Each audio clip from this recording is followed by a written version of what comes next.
So they've got the response the coach demanded. They've grown a bit today.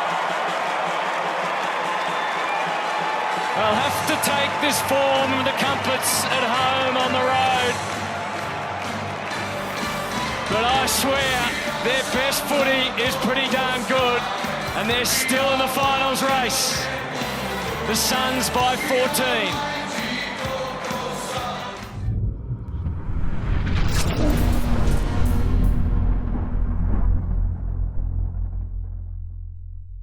Alrighty, hello and welcome to the CREEDCAST. My name is Dave, and as always, thank you for spending your time with us.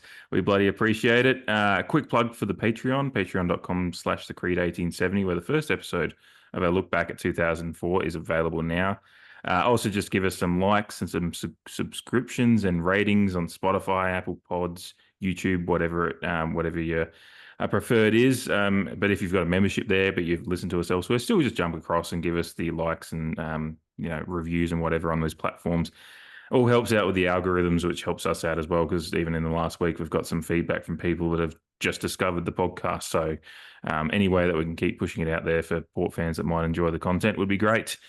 All right, I'm going to crack a beer now, because then we have to start talking about the game on the weekend. Unfortunately, our visit to the Gold Coast and their litany of theme parks saw us come out on the tip of the roller coaster. A lethal weapon we were not, as we plotted our way to a 14-point loss, a final score of 12-10-82, not enough to get past the Suns 14-12-96.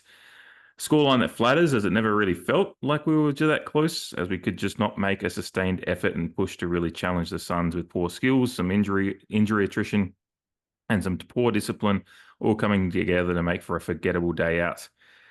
Jamie, all streaks inevitably come to an end, and our domination over the Suns was sure to end at some stage. But it's certainly disappointing to let it go in such a lackluster display. Yeah, agreed. G'day to you and g'day to everyone listening or watching, whatever your proclivity may be. Really annoying day of football. And the streak was in the back of my mind leading up to it. It was quite a formidable streak. Obviously, a lot of people like to hang shit on us for being the first team to lose to Gold Coast, but up until Sunday, we were the only team not to lose to them since. So that's gone. We all knew, obviously Gold Coast would have had several rockets put up them during the week after Damien Hardwick's comments, but we were both fairly buoyed after the Western Bulldogs game, and we thought and hoped that that kind of gameplay would transition and like a good team would go away and beat Gold Coast still in that environment. To be level-headed about it, we did what 8 other sides haven't been able to do, and that's beat Gold Coast north of the Murray. But it's the way you lose. The way you win is good, and the way you lose is bad. It's what drives emotion. And unfortunately, we got sucked into a lot of dark arts, as you put it in your Twitter feed, and something that we like to touch on because we like it when we do it. That Port Adelaide, that is. When we get sucked into another team, going deep into the dark arts, and I think showing our overall maturity as a team, because it is quite young, and I say that, but Gold Coast were also quite young in on average. But our maturity overall, or lack thereof, came to the fore when we kind of got sucked into a lot of it, and it just had a palpable flow on to our overall gameplay. Obviously, losing a few people earlier in the game didn't help, but swings and roundabouts, the butterfly effect, whatever you want to call it, does that make a tangible difference by a full-time siren? I don't know. Most people would say probably not. The warning signs were there pretty early, frustratingly enough. Yeah, they were. I actually thought it was interesting. The first 5 minutes, I was actually reasonably happy with. There was a few skill errors, but we didn't give up anything to the Gold Coast. Like they really weren't getting anything going forward for those first 5 minutes, and we broke through with the Ollie Wines goal. And um, I thought like right up until that moment where Butters takes that, which we all love when Butters takes his bounce, like he takes those bounces early Yeah. in his run, does a scan. Like I like that he has this like he has thought behind when to take a bounce in his run. It's like very, very good football awareness, but like it was a bit like he like got too ahead of himself and didn't like that awareness to know that there's two guys near you to take one of those stop and prop like look around bounces was just not the time. And it almost we've talked about sliding doors a lot since the 2004 episode we did for the Patreon. When looking back Is at that a that, plug again? yeah, just sneaking them in there. But it just felt like because it felt like if Butters actually just puts the Jets down and gets away from that pressure, because that was at the defensive end of like our Yeah. defensive end of the center square, gets a kick forward, then we've held them at bay from opening the scoring for a little bit longer, and maybe we get another goal or two before they do. But that just opened up the opportunity because I can't remember who gets it. It might be Lukosius. Gets a relatively Pretty easy. easy opportunity to Yeah. open the scoring for them, and then that's how it starts for them with the scoring. Which if you just held them off a little bit longer, that pressure builds. You might get another one. Um, Again, with the way the rest of the game played out, I don't know how it may not have made much tangible difference. But if we had made a bit, we did end up with a lead at the end of the first quarter, and I thought for much of the first quarter, I thought we were probably it was our skill errors letting us down that we didn't have more of a lead in the first quarter. Like I felt like we could have had a Yeah. 2-goal lead at some points. We just didn't. Well, the first half overall, like Yeah, the yeah. second quarter was terrible, Hmm. terrible. But yeah, But the could first have been quarter, easily fixed with a bit more, um, yeah, level-headedness and like, yeah, not teamwork. But you mentioned how Butters got like chased down through lack of awareness. That was probably the biggest thing we got. We tended to get chased down or pressured through lack of awareness way too often, and that may be a byproduct of the fact that the Bulldogs were poor defensively when we played them at home. And yeah, yeah, just to interject what you were saying, yeah, yeah, it was just terrible. yeah. You brought up like chase down and pressure. Like I had a look at the pressure acts for the game, and unsurprisingly, the first four are like top of the list for pressure acts are Gold Coast Suns with Matt Rowell with 30, Alex Davies with 29, Noah Anderson with 24, and Nick Holman with 21. Willem Drew also had 21, but that's where we come into the list. So Yeah, you've got like Matt Rowell with 30, Alex Davies with 29. There's like almost 60 between them, whereas our top one was 21 with Drew. HORNE-FRANCIS had 20. We've got a few after that, but kind of just shows there was players that had incredible intent through that, particularly stars like Anderson and Rao that had a lot of intent to keep the pressure on our runners and kind of like their chase down was a lot better. And I think it was First Crack brought it up a little bit about our two-way running, which we've talked about at times this year as well. With when the ball was going the other way, they kind of highlighted just a bunch of players that were kind of just jogging yeah, grouped and together. Yeah, yeah, yeah, and then when the ball came into dispute, kind of at the wing there, the Suns still were able to get it out pretty easily because they hadn't pushed up. And so where the opportunity may have been to put some pressure on where the ball was in dispute, the Suns were still just able to work it out because all the direct opponents of our players that were jogging were just there free. There's 5 or 6 Suns around 2 or 3 yeah, Port players on the wing. So and that kind of speaks to whereas when we were trying to do the same thing, the pressure there was always Suns around us, and they were stopping our run through our run through the yeah. corridor, which is what we're They got trying right to up do. in our face. Yeah, yeah, and it is concerning. We've talked about it at times. It feels like just a record on repeat that when we have to talk about this on a podcast when we lose a game, but it is just our issues are seemingly pretty clear. It's just when teams bring the pressure and execute quite well as well. Like Gold Coast had to kick 6 goals straight in the second quarter to really open up what was the game defining Yeah. lead. Like there is a little bit of that bad luck, but you make your luck in footy a little bit too. And Yeah, they were absolutely. just Yeah, and they were getting good entries and they were players getting good looks. and players were getting. It wasn't like there was a lot of snaps and stuff, but they were snaps from 35, 40, like ones that you'd hope that decently talented players can kick. So it's like, Yeah. yeah, they were just getting good opportunities and they were converting, which is what you need to do. And our conversion rate was reasonable on the day as well. Um, and I think they kicked one goal. Once we got the once we Yeah. got a shot, like yeah, what was it? 13 inside 50s for one behind in the second quarter at one point. And then yeah, like you said, Gold Coast kicked 6 straight. Mhm. Probably half of those due to poor defensive efforts or defensive mistakes. Mhm. And then I think it ended up what were we, 2 goals, 3 for the quarter? So a similar amount of scoring shots. But that's Yes. Yeah, it probably where was. the game's lost. We dominated certain passages of play in that second quarter, while overall it was all ugly. Like, and Gold Mhm. Coast, I don't think they played a great game overall, and a lot of people would think that the score's probably flattering to us being only the 14 points, which I don't necessarily disagree with, but that's football. Like, it's an away trip. Sometimes you got to win ugly, Mhm. but we didn't. So yeah, and like yeah, just watching the second half, it was again very frustrating. Gold Coast applying max pressure, but we had opportunities to create chains of possession and scoring chains, but ultimately squandered. And then when you're looking at the game as a whole in terms of 4 quarters, yeah, that second quarter when we, like you were mentioning in regards to the first quarter, there are opportunities there to actually put a break on them, keep their crowd at bay, kind of put them a little off center in terms of what they're about.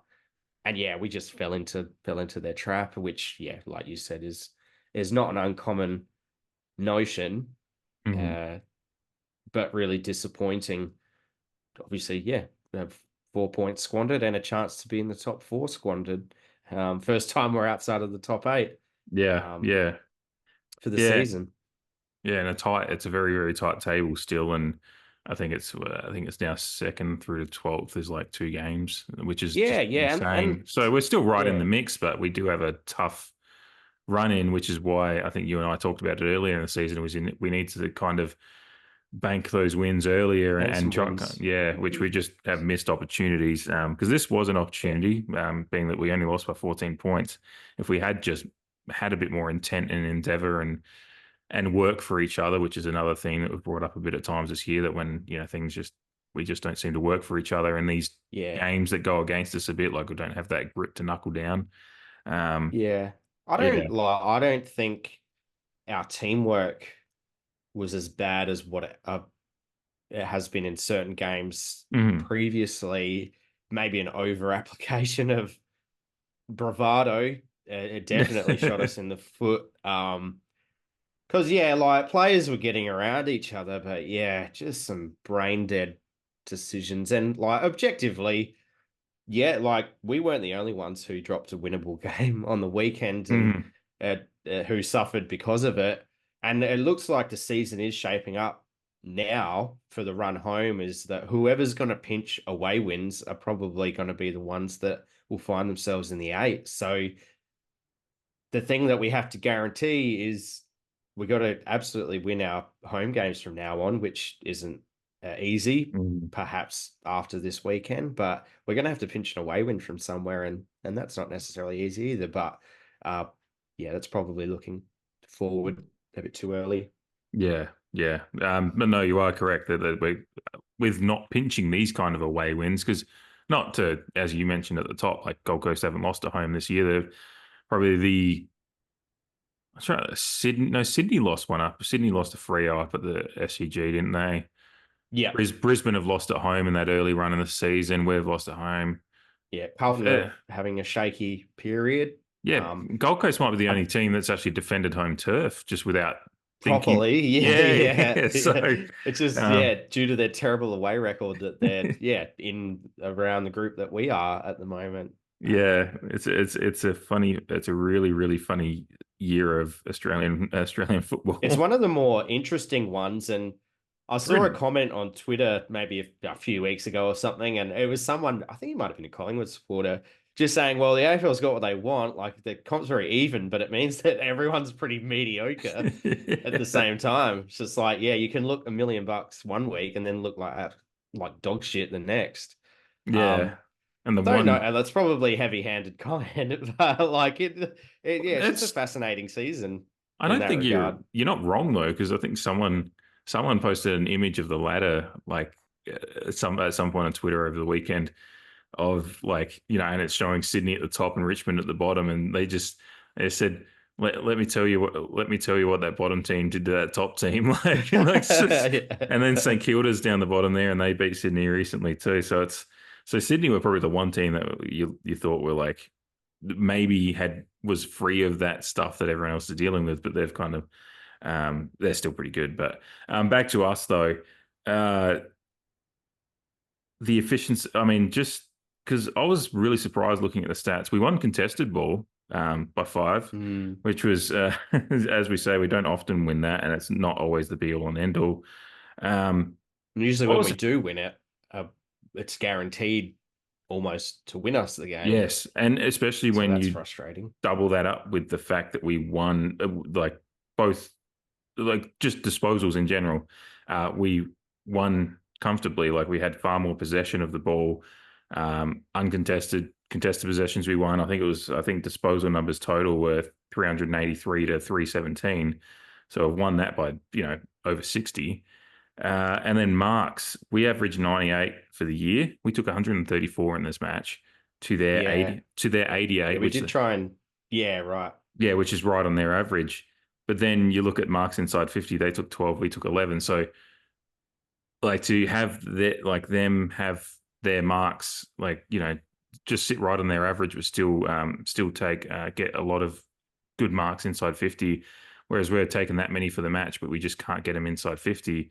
The delivery again that's where it's won and lost, and then that pressure going the other way, because I don't actually have the stat here, but I know Gold Coast got a fair bit of defensive chain score, just turning it out of the back against us when we tried. I think they got a lot turning it over in their front half even, Yeah. which just goes to show how fucking terrible some of our decision making was coming out of defensive 50 and our defensive half. I think it was 70 points roughly in total from turnover all over the ground. Yeah. And you just can't, like, the modern game is pretty much built on that, and that's usually what separates two teams playing off against each other on any given day, but you can't give up that many points from turnover. Like, that's just ridiculous, and it doesn't really surprise me that we gave up that much. I mean, I obviously watched the game, so I was very aware of it.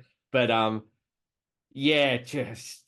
marred in a couple of weeks where our defensive system and structure looked really good. Just some mind-boggling decision making and strategy. We did, like you mentioned, our marks overall. We did try and possess the ball highly and build up coming from defensive 50, but it just kind of played in their hands a lot of the time. And then we're making critical mistakes. And again, we're trying to bite off the corridor.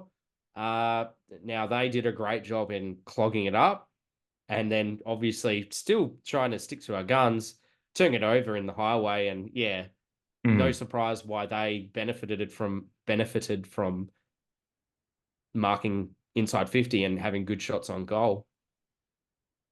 Yeah, and because because the turnover stats, we actually had less for the game, but it's where the ball's turned over, as you said. Yeah, and just the fact that they just had some bravery with their ball movement as well. Like they took that heat under the arse from Dimma last week and said, yeah, no, we do need to grow the fuck up and play some footy, I guess. And unfortunately, we couldn't go with it, and that was just. I guess they didn't really prove anything though. They won at home, so exactly. But they were always going to come out breathing fire.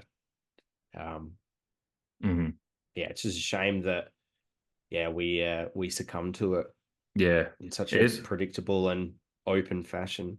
Yeah, Also a shame that we lost the clearance battle comfortably. Both center and stoppage was just by and large they had control of that as well, and it's disappointing, especially because we kind of looked at what coming in. Like while they still had a very strong midfield brigade, they were missing Took Miller, and you kind of thought, whereas Yeah. we've got every horse in the stable available as far as the midfield goes, every rotation that we can use. Obviously, HORNE-FRANCIS was pretty much a non-factor for the game until he took his time down forward. Butters and Rosie both had good. I think Rosie's still played reasonable, and Butters they just obviously Butters had a couple of mistakes, but that happens when you've got 35 disposals. There was some critical ones in moments that turned it over for goals against, but it's still getting that midfield mix right, and again, it's just the pressure in the middle, and because they're one percenters now, they had one percenters. I always find it a fun stat because it's what you define, but it is often telling to how the game went, and it was Gold Coast won that +10, so it's that kind of sums up the endeavour and bravery they played with versus just ours being a little bit, where they always say Ken doesn't have a plan B, but there was very much a plan to, as you said, possess the ball more and try something different. As far as with the corridor not being very very much available, but we just it just wasn't nothing was working, and then that was very much down to their pressure and, as you said, pressure acts and just the ability to play brave with the ball, and it's a pity that we looked like we tried. We went back to just being a bit braver in the last 5 minutes and kind of tried to make a run, but it was too late at that point. It felt like we left it too late to switch things up. Like I think, and partly probably because the margin never got blown out, so we thought if we just stuck to what we were doing, it might work. But probably just would have been better to. But then you're kicking it straight to Will Powell and Sam Collins instead of your own players, and I'm pulling my hair out while my daughter's asleep on my lap on the couch. Trying not to yell at the TV. My mother-in-law and brother-in-law were here for the first part of the game because they come over to swim in the pool at the apartment complex here, and because it started at 8 o'clock, so it was an early start for us over here, and I'm like on the couch, like, for fuck's sake, and I'm realizing like, my mother-in-law's right behind me. I know that all too well. How did you feel about? I know. Sorry, I'm just rolling down to my stats here. My notes.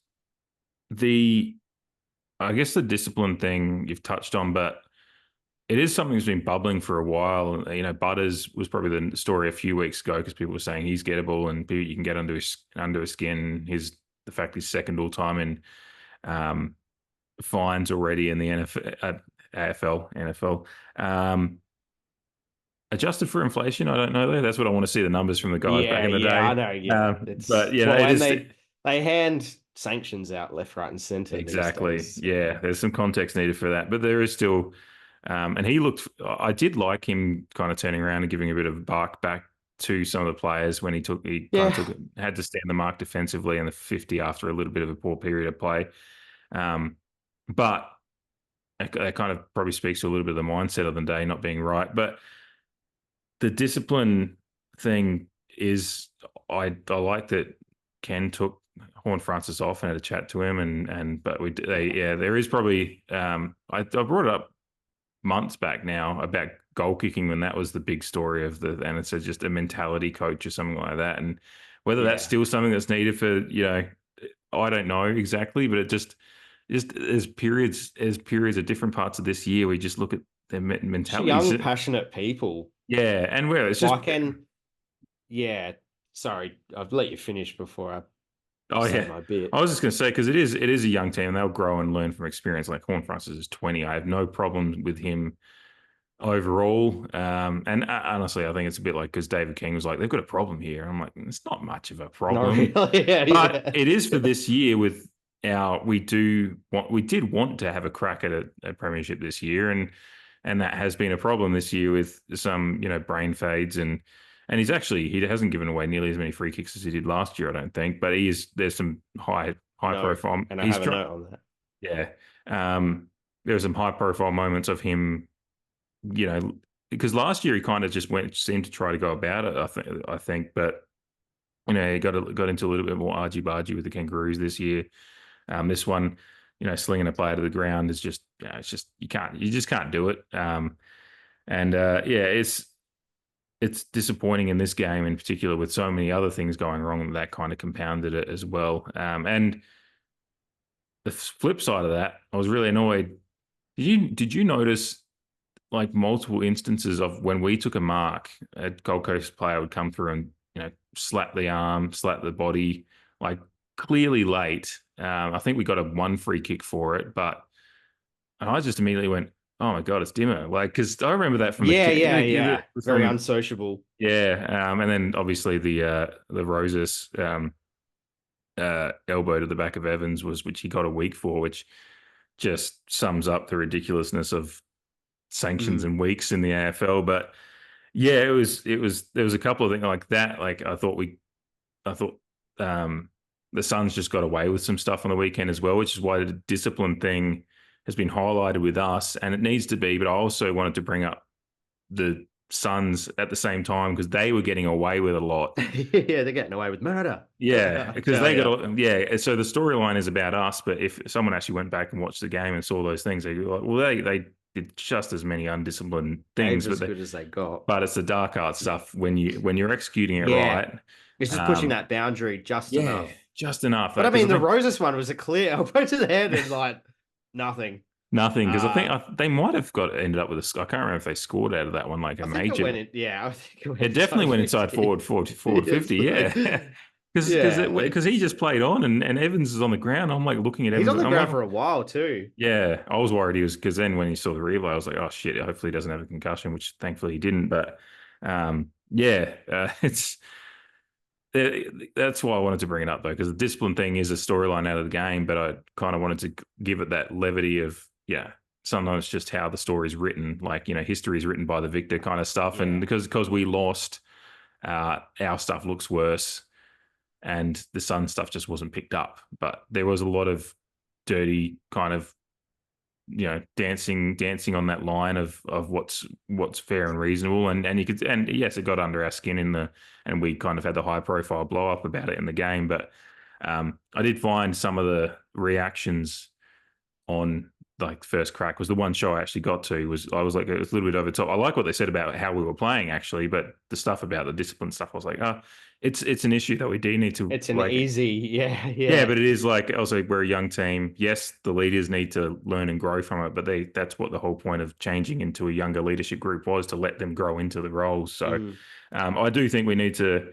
I would like the idea of a mentality which someone taught, like just working through how to generate or metabolize those emotions on game day better, and certainly for HORNE-FRANCIS. But also I was a dickhead when I was 20, so who knows. I'm not calling HORNE-FRANCIS a dickhead. I'm just saying in your 20 you have all, you're still kind of you're still growing, so where your prefrontal cortex at 20 getting hammered by grog. But HQ it's just the old HQ, the good HQ. Flashies. These are some really niche Adelaide topics. The whole Jason HORNE-FRANCIS thing is just a cheap opportunity to create content for people like David King.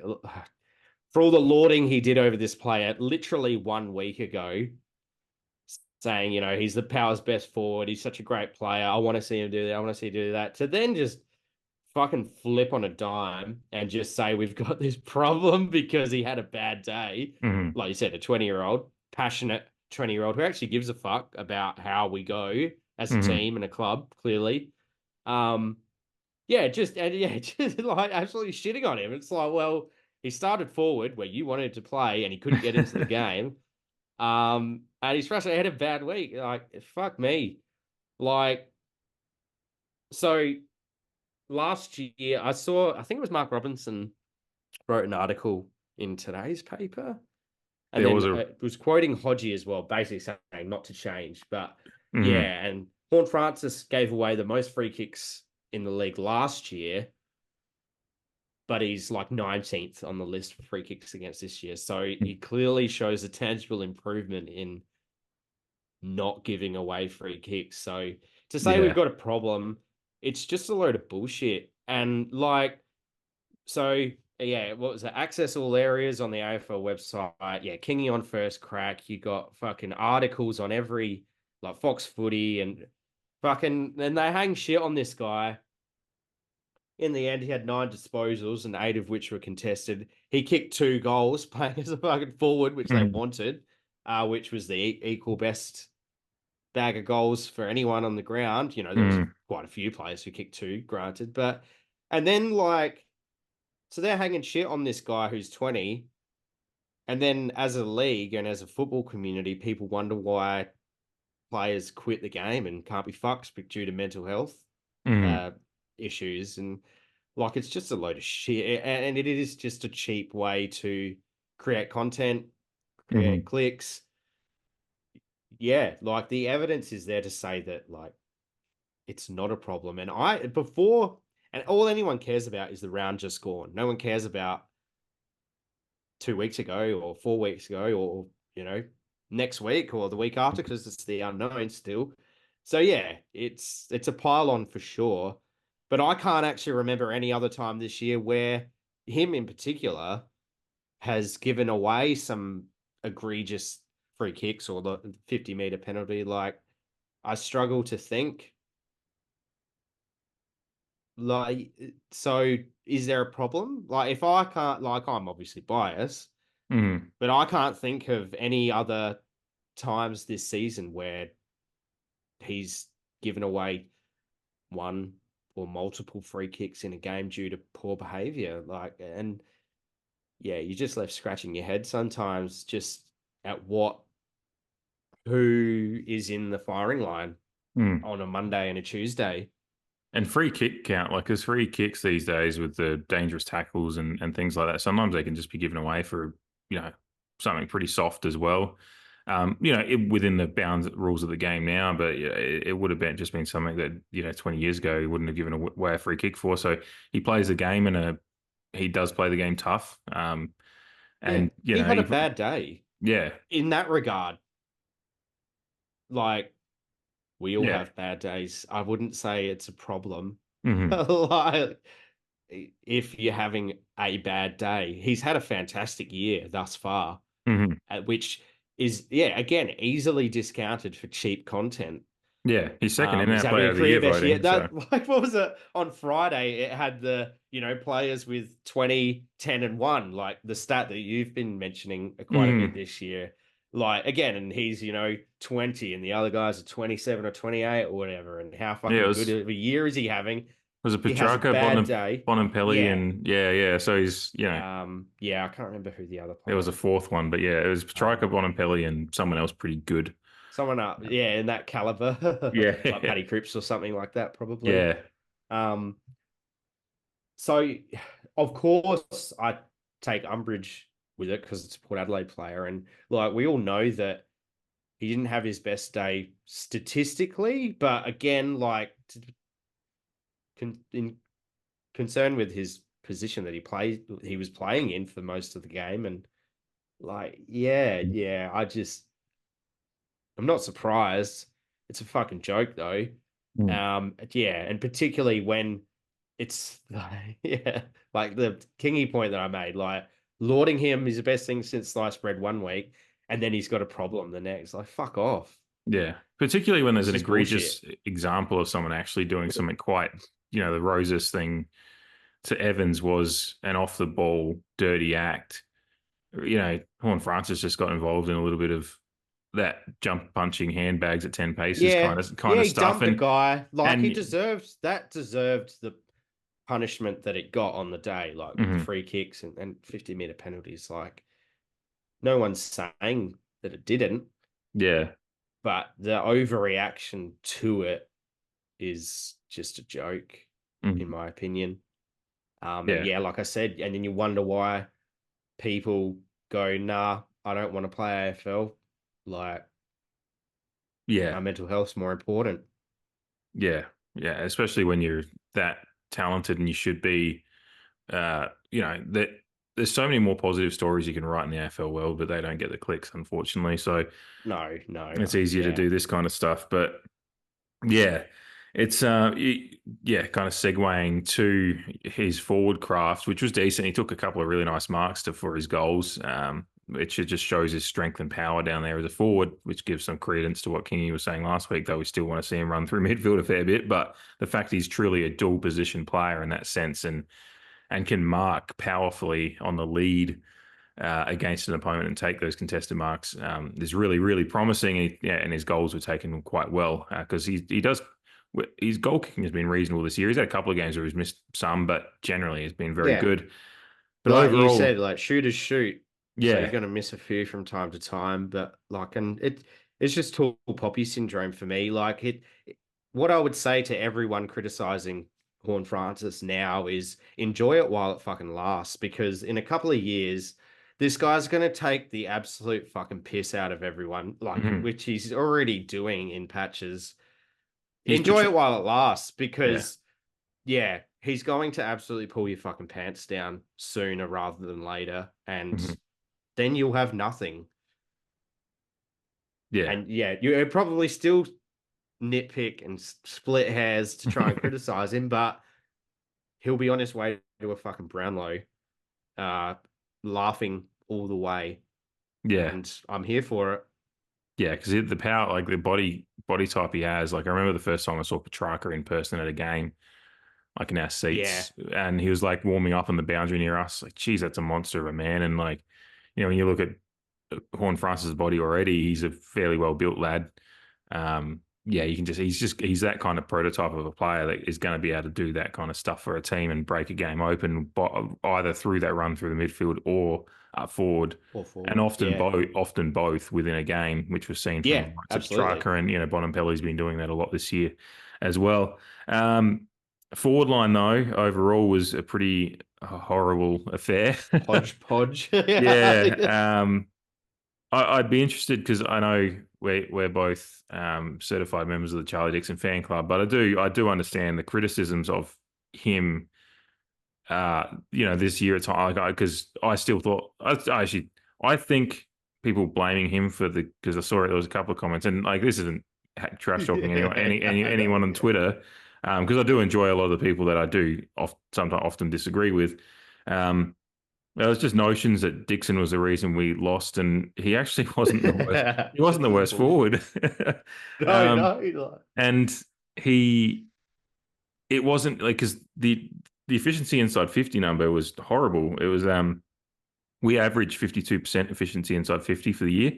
38.9 was the number on the weekend versus Gold Coast with their 43.3, which they averaged 43. So they were just right at their number.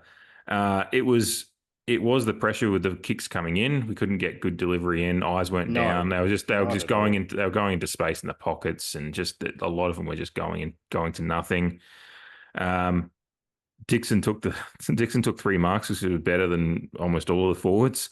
Lord, Finlayson, 2 of which were contested as well. Yes, they were. Lord and Finlayson both had 2, and then Marshall obviously had none. He had 10. He had all of his possessions were contested. He had a goal assist, and he had a goal in a game that just wasn't there for any of the tall forwards. I get, because there was one ground ball he tried to go for. I was like, God, he's not the Charlie of old. Like, I get that. So I understand the criticism for going forward, like how long he is for this league and our team and all that stuff. It's a question that does have to be asked going forward. If he's ready to go on, like he seems like he wants to go on. I think he's intimated, but that's a decision for list management. But for this game on the weekend, I just want to push back on that notion that Charlie Dixon's selection was the reason that it got lost, because it just wasn't. Like the delivery coming into the forward 50 was quite horrible the entire game.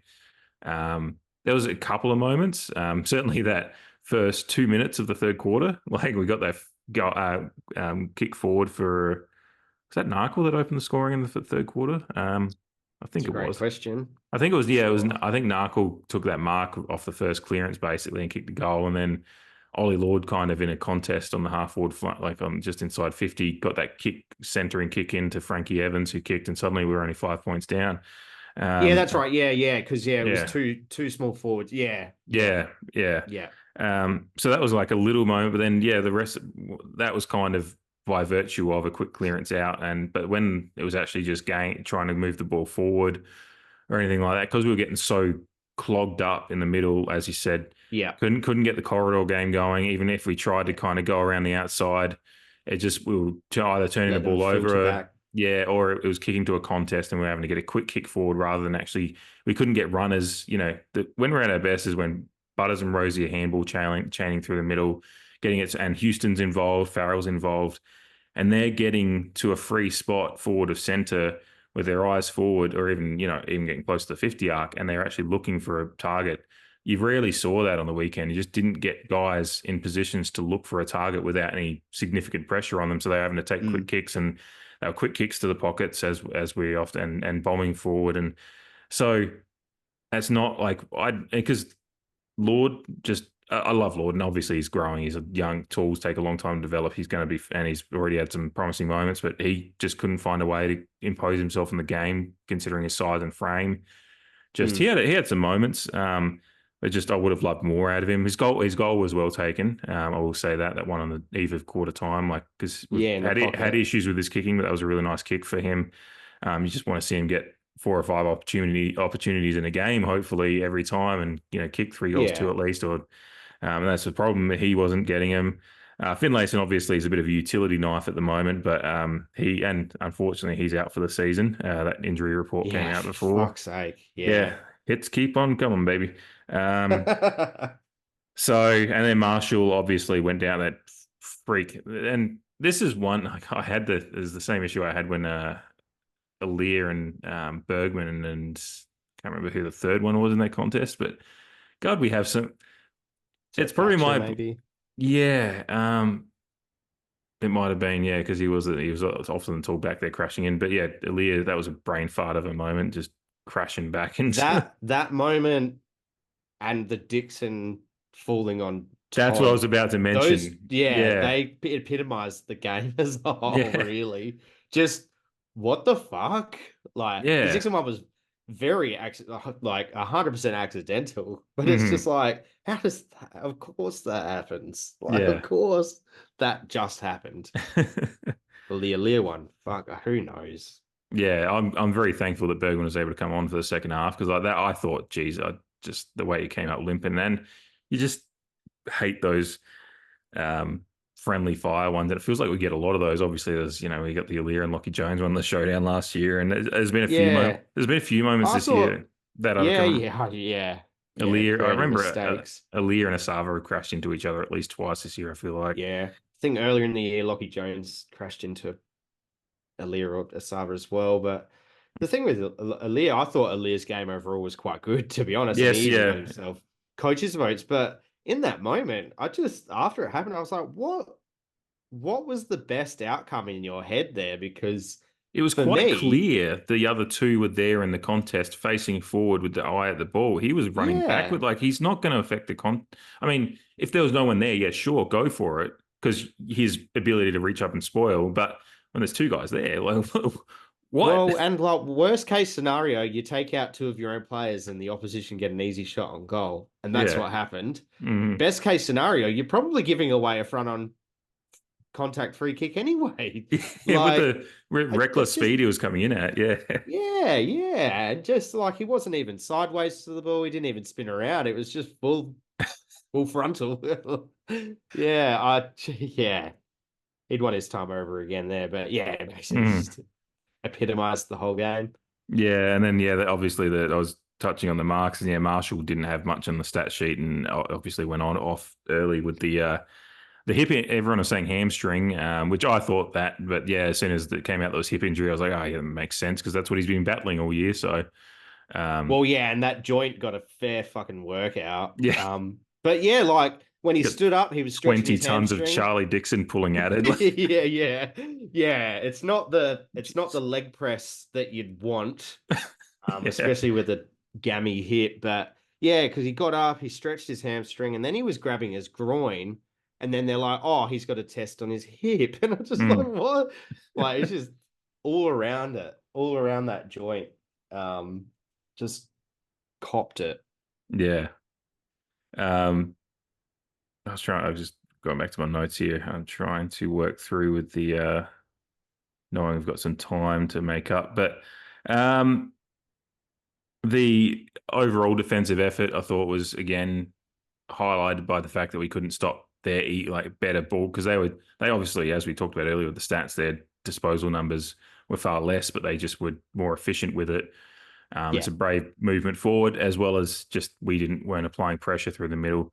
They were getting some good delivery inside 50. I thought Zerk Thatcher got a bit of a bath from Ben King, but he didn't get completely taken to task. It was just often in the one-on-ones he lost out. Ben King is one of the better forwards in the competition, so I'm going to he is the better King. Yes. Yeah. Yeah, I saw. I think it was. I think it was actually first crack as well, where they were talking about how Max King should maybe take the Riley Thilthorpe, utilize the time with injury and reevaluate, bulk up and kind of use it as a, Robbie Gray came back, infinitely better after his injury as well. Obviously, different side body, but just the idea of utilizing that time to focus on and what works for your body wise. But yeah, Ben King is the better King, and he took his total to 45 goals for the year on the weekend with a couple against us. So I'll give Zerk Thatcher a break there, particularly with the fact that it was a hard task defending on the weekend. When your team's turning it over and you don't have a chance to put body on your opposition, and Ben King is objectively the second best forward in the game at the moment. I was keen for the contest. I don't, I'm glad that he gave it a go. Yeah. And I think if we'd been better on the day with, applying the pressure and making it harder for them going forward, he might have had a better chance at it. I think I put on Twitter, did I? Or was that directly to you? I can't remember. I said about that late in the game when he got injured, and it looked like, because he stayed down for a while. I'm surprised he's not on an injury report, but I guess he's fine. I thought I was actually worried for his immediate future at that point. But that was again a result of a turnover, and he's having to fly back with the fly to the ball and try to initiate contest on the ball and great effort. Yeah, great effort. Yeah, and but absolutely, due to some chaos, exactly, he's not in position because the ball is meant to be going the other way. It should not be turned over and coming back that quickly. So that kind of highlights, and I feel like a lot of the time, because he was getting they were kind of one-on-ones with Ben King and particularly with the ball coming in that well, and King's kind of getting, it's King made a few good leads. Yeah.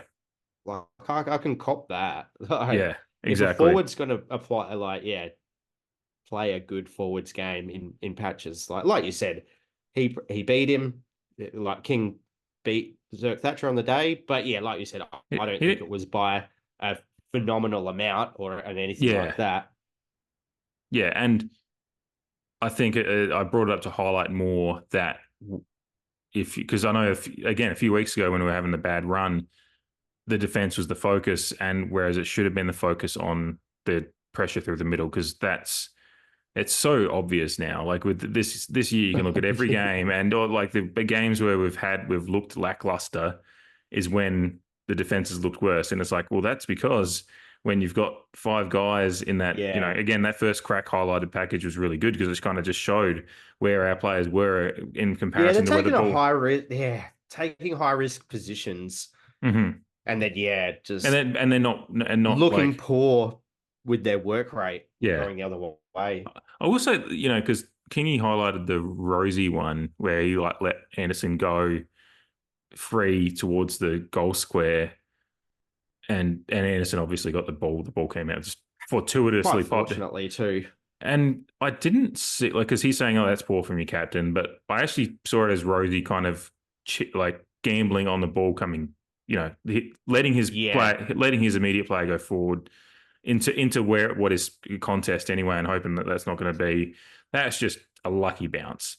And I think it was that Houston had possession and it got knocked out of his hands. Yes, and it's just fortunate for Noah.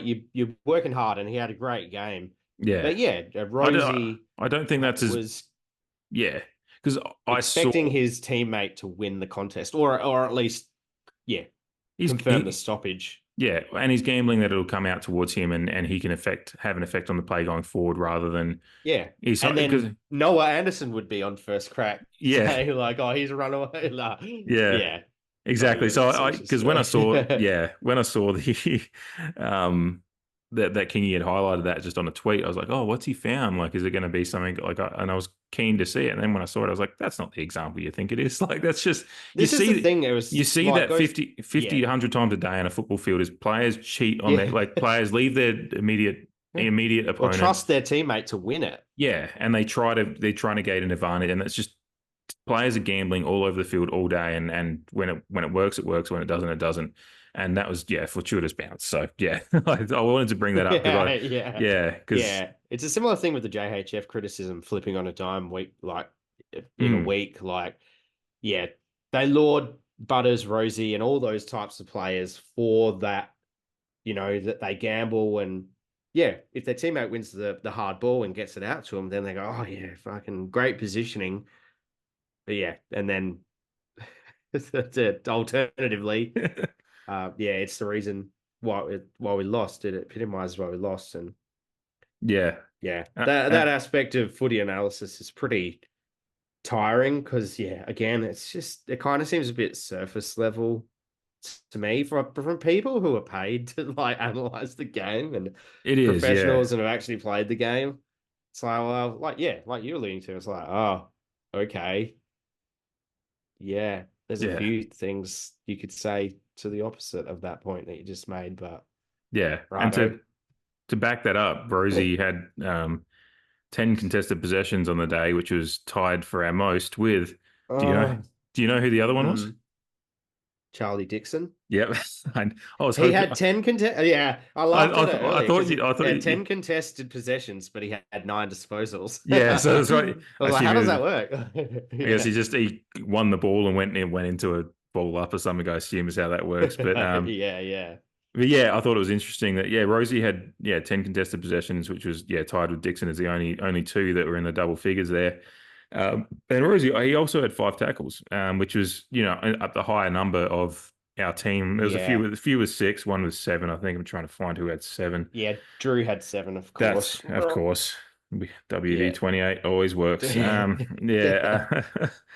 but yeah, This it's is the thing I've like noticed with like there's a brewing section of Port Adelaide fans who like it's bad enough having opposition fans just talking crap online and otherwise, but like there's a small section of Port Adelaide fans brewing away there who, yeah, I even saw it on Sunday, calling fucking Rosie a front runner and shit like that. And we spoke about it last week, Mhm. flashy player, but again, he's in the top for, yeah, some of those defensive efforts or contested efforts. And it's being just involved like, in the well, contest. Yeah. like, again, like, it's bad enough opposition. Like, what the fuck are you looking at? Hmm. As a supporter of our club, our team. Yeah. Um, yeah, It it is very frustrates much me. the Obviously, bias. it's I'm going to it admit it. Like, yeah, yeah. It's TikTok. It's TikTok TikTok. brain. Yeah, it's just that you see something and it's Yeah. easy to digest in a minute or something. And TikTok punditry is what I was trying to think of. It's just Well, when fans they all just went at yeah. Davies at the end of the first quarter, like he was one of the guys that I saw was flying the flag more. Obviously, a lot of people were involved with that Hmm. scuffle, but he was getting in there. He was getting He was he was right in getting there. dirty. He Yeah. was flying the flag. Like, yeah, I think this criticism that's brewing away or this perception of him more, yeah, particularly frustrating from, yeah, this section of Port Adelaide fans is really frustrating to me because Hmm. we talk about it every week. And like now that he's got to run back from injury, like, yeah, Yeah. His last 2 weeks the have been stats pretty would good. objectively show otherwise to that perspective. Yeah. Yeah. You've just got to watch the game and actually do some because you and I do it for the podcast a bit, but we also have this is why we started why I started it and why you've been thankfully have joined to make it better because I got sick of talking to myself. But what we do as fans is like you look at stats and like and you spend an hour or two going through them just in your spare time because we do it in the spare time. We it's not like we get paid for it, so No. you're doing it in your spare time as a fan, and that's what you need to do is like actually just not just take these little snippets of what one guy's saying or all these little bits and form an idea in your mind. Actually look at the stickers. Sometimes you look at the stats and you go, oh, that doesn't match up with what he's saying. And then you look back at the footage and go, oh yeah, no, that's and so yeah, I mean stats are only a part of the story. There's the footage of it, because when when you see someone's had 35 disposals, but then you look at it and see that it was a 50% efficiency, then you go, well, that's not too great, but they're still getting the ball. But yeah, overall, like when you see Rosie's numbers the last couple of weeks with the contested numbers, tackles, getting involved in the contest, as well as just a decent efficiency and affecting the play, it's just like, no, that doesn't match up with this idea that you have in your head of him being a flashy little show pony that doesn't get his hands dirty. Like he is flashy, and that's Yeah, good. that's what we said last That's a week. good Yeah. thing. Like I hate the fact that when a player has just flashy skills and can do little things and herky jerky motions and stuff like that on the field and look like a flash, like he can look like a flashy player that doesn't get dirty because he just shoots past his opponents at his best. But when it's not going, like he will get down and dirty too. So, and again, he's only 24. He's a first year as captain. He should hopefully, knock on wood, have another 6-7 years of pretty good footy as long as injuries and whatever else, the unknown of the future. But prototypically you'd expect him to have a pretty good next 5-6 years as he heads towards 30. So he's still developing his game. Yet he's at this level now. Like just back off of whatever your footy fan 101 punditry is, and actually just take a step back. Yeah. That's the other thing, is take a step back from Twitter and actually not feel like you have to get an opinion out there on every single thing. Yeah, and join in some particularly when it's at comes with heightened emotion. I know we always post during the game and sometimes, but I do try to back off of I'll just it's always general with me because I'm like, it's never one player. Like, I mean, the Ilya one, I was like, that's just or a brain, team, yeah. That was a brain fade, and that's why. But again, I love Ilya, so it's not like he's all susceptible. Yeah. But yeah, generally, like I'll just say, put shit effort, shit skills, and I won't say anyone in particular unless someone's it would have to take someone really, really standing out compared to others for me to do that. And it's just like generally these games where it's a team effort, good or bad. It's a team effort. And this weekend it was a bit of the bad of the effort. And skills were poor from everyone at times. Disposal efficiency numbers actually look okay across, but it's because it's because we had so much of the ball because we had 80 more disposals. So yeah, we had 80 more disposals to fuck up, but also helps bump up the efficiency numbers, and probably helped by later in the game we did try to move the ball a little bit more bravely and actually had some luck, but game was lost by then. But hey, at least Travis Boak finally kicked a goal. Oh yeah, and after he missed one, earlier in the game, and I saw someone write about the ball drop in the first attempt, and it was pathetic. The ball tumbled forward, and then he kicked it. I was like, so then when he was running into an open goal, of sorts, he really placed the ball on his foot, and I don't know, he's like, you gotta fucking kick this. It's been too long. And I remember when he was captain, kicking some fantastic captain's goals as it were labeled back then. But yeah, just the run that he's had. It's out of this world. It's incredible. Did you see he commented on the goals video this week? He's like, yeah, nice to be in the montage finally. He does have a good sense of humor about things, and that's why his career's self-deprecation is always good. He's lasted so long in this game is because he does understand the good and the bad of the sport and has a good mental attitude to kind of digesting it week to week, which is what you need to do, as we've just talked about, because a lot of people are going to talk shit on you. So it's a good thing for HORNE-FRANCIS that he's got a guy like Travis Boak to probably lean on throughout in between games, I would expect, and certainly with their relationship they built last year in the off season as well. Did you have anything else to go over in particular before we get into the segments and the whatnots? I guess one thing that I just wanted to acknowledge was that, like, just the footy landscape as a whole and suspensions and whatnot. Like, we touched on Yes. Yeah. the Roses elbow earlier, and versus the other sanctions that were handed out.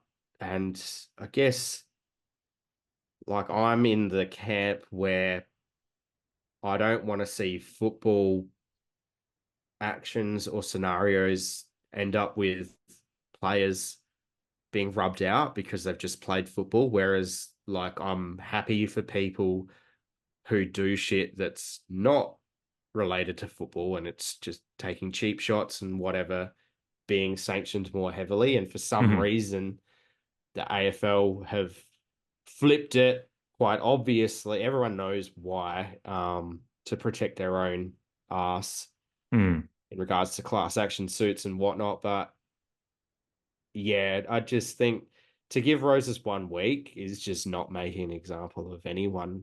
Like, it's just it's a bit tokenistic, and I think he probably only got 1 because it ended up being more of a glancing blow than it could have. But that's not necessarily the point. Like, Yeah. Logan Evans was manning the mark like he should, completely unaware that someone was going to fucking throw an elbow at the back of his head. And yeah, What's like, going on with the cool. officiating in that moment too? I can't believe that, because that was very much, that should have been, all 4 umpires on the field probably should have been having their eyes in that general vicinity. They were probably, they were Like, probably looking, because someone had to call Logan Evans to stand or whatnot, and a guy's got the football. yeah. So, like, yeah, I don't know. I really don't. Sunday umpires again. Yeah. You know, the You B have team brought that was up before, yeah. clocked in. Yeah. The center bounces too. Like, fuck me. Even in the end, like, Jordan Sweet was just like, "What the fuck are you doing?" Yeah, because I think to he that went. guy. I actually felt a little bit bad, but at the same time, I'm just like, this is an unnecessary problem. Like, I swear, the majority of the ruck contests were contested outside of the center circle, and all day they're just calling play on. I'm like, that's not how it's supposed to be. I couldn't believe it. So then from that Yeah. point, like, all the midfield setup is Kind of fucking fucked. out Yeah. the door. Yeah, because the ball's in a completely different area to what it's supposed to be, and the umpires through ego, which even I think it was Ray Chamberlain on Waitley one day, like 1 week when he was on, I think it was last year, just said, like, there are different factors to why it doesn't get called back. But admittedly, sometimes it's a bit of ego. Like, the umpire doesn't want the Doesn't want embarrassment to of admit that they've. pulling it back. Yeah. Especially when they keep getting it wrong in game. But yeah, and Sweet was just like, just throw it up, dude. Like, at that one point, and I was like, Yeah. yeah, whatever. That was a bit annoying. It is. Um, It's so funny. Like the bounce is such a aesthetically fun thing to watch, but it just doesn't work. Like, yeah, it's for one an thing. alien watching football, you're just like, look, like, Yeah. but everyone who, yeah, Everyone who I'd say becomes the a fan of the majority of game. people, yeah, like, I would not lose a wink of sleep if the bounce was removed from the game. Like, I fucking hate it being recalled. And If you want to do it for the first yeah, opening one of the game as a ceremonial thing, and then yeah, if it works, or otherwise, be happy to call it yeah, back. And like, but even then, like, that means you're doing it less, which means there's more chance of you getting it wrong. And if you're only yeah, doing it once, you fuck it up, and then you're throwing it up anyway. yeah. So No, it yeah, is one of those things yeah, that needs to go the way of the dodo, because it just doesn't. It's one of those doesn't. easily fixable things. Doesn't, 'cause the amount of shit they change in the AFL game, Because we that used to bounce it all over the ground, like, for every stoppage, it's just and then insane. Yeah, they got rid of around the ground stoppages and just kept it to center bounce. But yeah, I couldn't care especially with less. what they've done to change. I Like just with want to the see a ruck contest and midfield craft and Yeah, yeah, that's what I don't fucking give a shit about a bounce yeah, because the for umpires. football, especially if it's causing them injury. And, like, some umpires can't umpire at the top level because they can't bounce a football, Yeah, regardless of whether they can make good decisions or not. Just stupid. yeah, yeah, and it is one of those things that doesn't change the game at all, because we don't want to see the umpires in the game. We want them to be there, but the whole idea of good officiating is you don't notice that they're there because it's actually like, they make reasonably good decision throughout a game, and the center bounce is something that they can easily, and one of those rare things the AFL can easily fix, and they just haven't for some reason. So when they they're complete trying to tinker with everything else. Yeah.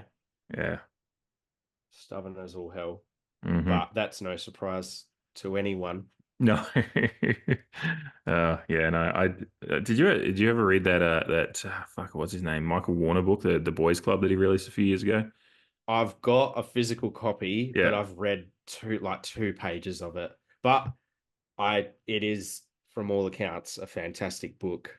Yeah, I whipped through it once I got into it because I think it's a couple of times when I was waiting for Andrea to finish soccer training, and I'd just sit there and like be reading it, and she'd just and like it helped me. I got through it very quickly, but yeah, it does highlight kind of just some of the ego and just ridiculous stuff that the AFL deals with, that they think they need to deal with versus just doing what they are meant to do, which is custodians of the game at the highest level in Australia. So, which is contentious topic all in itself.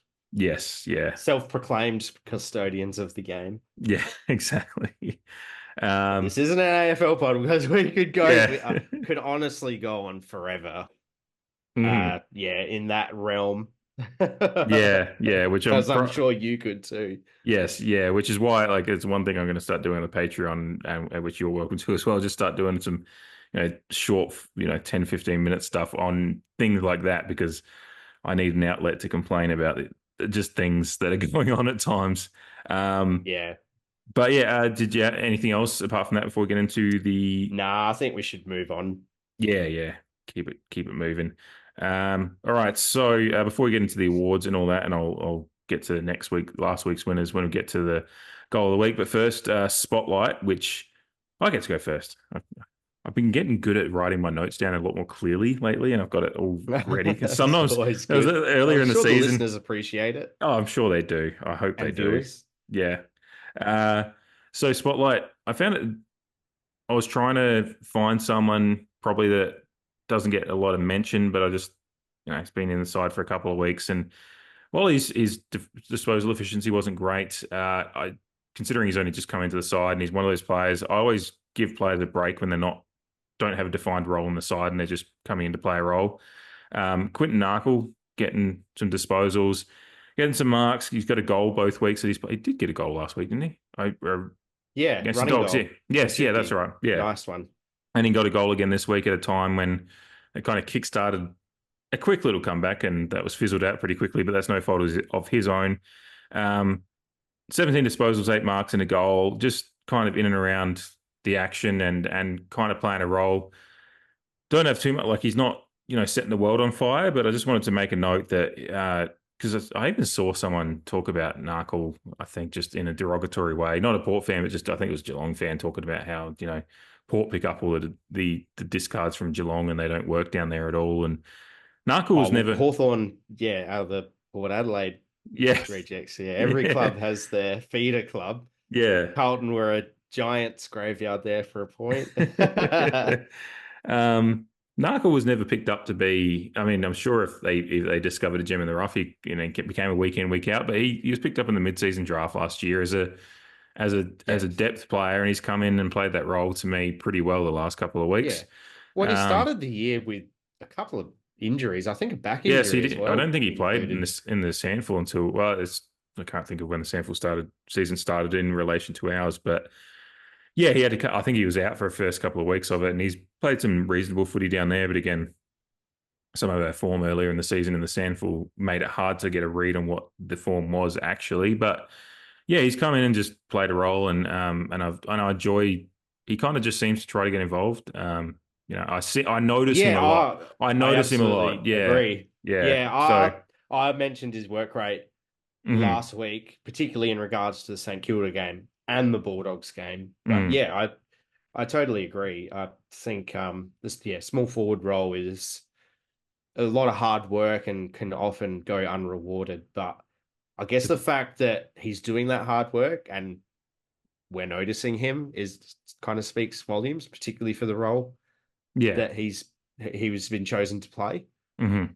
And he found a way to get a goal, and as we've mentioned, the forward line was working at 38% efficiency, so it wasn't going well. Yeah.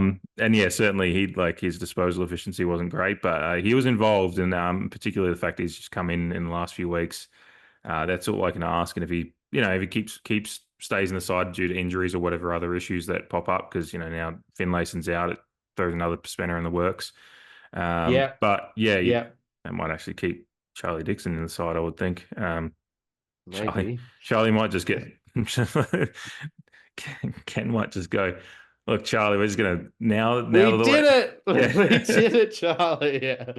I reckon Charlie might actually get put in the ruck a little bit more.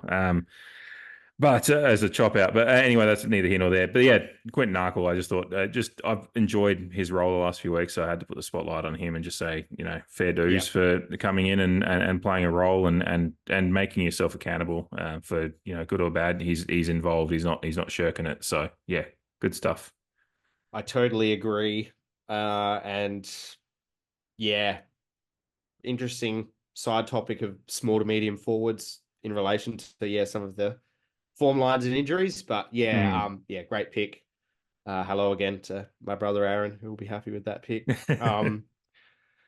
Yeah, mine is actually in a similar vein, and again, probably bucking some of the ethos of the spotlight, being that he started as a sub, but we actually got to see a large portion of game time Mm. through unfortunate circumstances, of course. Like obviously, Lockie Jones going out, really unfortunate. Mm. Hope he's okay, but we did get to see a lot of Frankie Evans, and Frankie Evans is obviously my spotlight. Been a bit critical of him myself, particularly, like there's been the whole McEntee uh, versus Evans and opinions. And I guess my perspective of Evans was, he featured particularly the late portions of last season, kicking like a few goals here and there, and particularly in that second showdown last year. And he's capable of that, but is his pressure where it needs to be? Is he as quick and nimble as some other pressure forwards? And my perspective was probably not. But in saying that, I can't actually remember what point in time he came on and Lockie Jones went off, but for the amount of time that he played, he had 71% time on ground, so still a fair chunk. Mm. I thought he rarely put a foot wrong, to be honest. I thought he grabbed probably an unexpected large opportunity for him. Well, he Mm. would have thought, oh, here we go again. Hopefully get a quarter, maybe a quarter and a half if I'm lucky. But he got the best part of what, 3 quarters, would you say? Yeah, yeah. I Um, mean, I Three and think a bit, I'm because pretty sure that was in the first quarter that was in the because first quarter. yeah, because Jones has got 10% time on ground, and Yeah. I And it think it was at had the to. end of the first quarter, they had a bit of a Yeah. Barney, everyone. Yeah. Um, but yeah, just a few quick stats. 18 disposals, 8 of which were contested. He had 8 score involvements, which I believe is equal best on ground for Port Adelaide. Mm-hmm. Um, 2 goal assists to go with the goal that he kicked too. So, again, when opportunities are given to you as a player in whatever form, whether you're coming up from SANFL for a full game or whether you're coming in as sub or however the situation is, you just want to take it with both hands. And I thought he did. Yeah. I wanted to spotlight him. Yeah, no, that's a good one as well. That was actually I had him in my shortlist. He was probably I was basically picking him between him and Narkle. So it's a good thing I went to Narkle. Get both of them in there properly. Yeah, eight marks as well for Evans. So yeah, just a good all around. Yeah, for a sub to come on and have that impact, and he gets the goal as well. At a time Yeah. that was a big kick. It brought us back within 5 points, and at that time you're thinking, oh, could we go on with this? So yeah, we obviously hindsight shows that we didn't. But at that time, he kicked at a time when the pressure was right on. He kicked the goal, so you give those extra little Yeah. plus points in your mind when a player does stuff like that. Agreed. Yeah, no, good picks. Good couple of ones out of the game for us to go with, considering it wasn't a fun game. Yeah. My watch for this week is, I'm sorry, I was scrolling back from my notes because I was looking at the stat sheet. I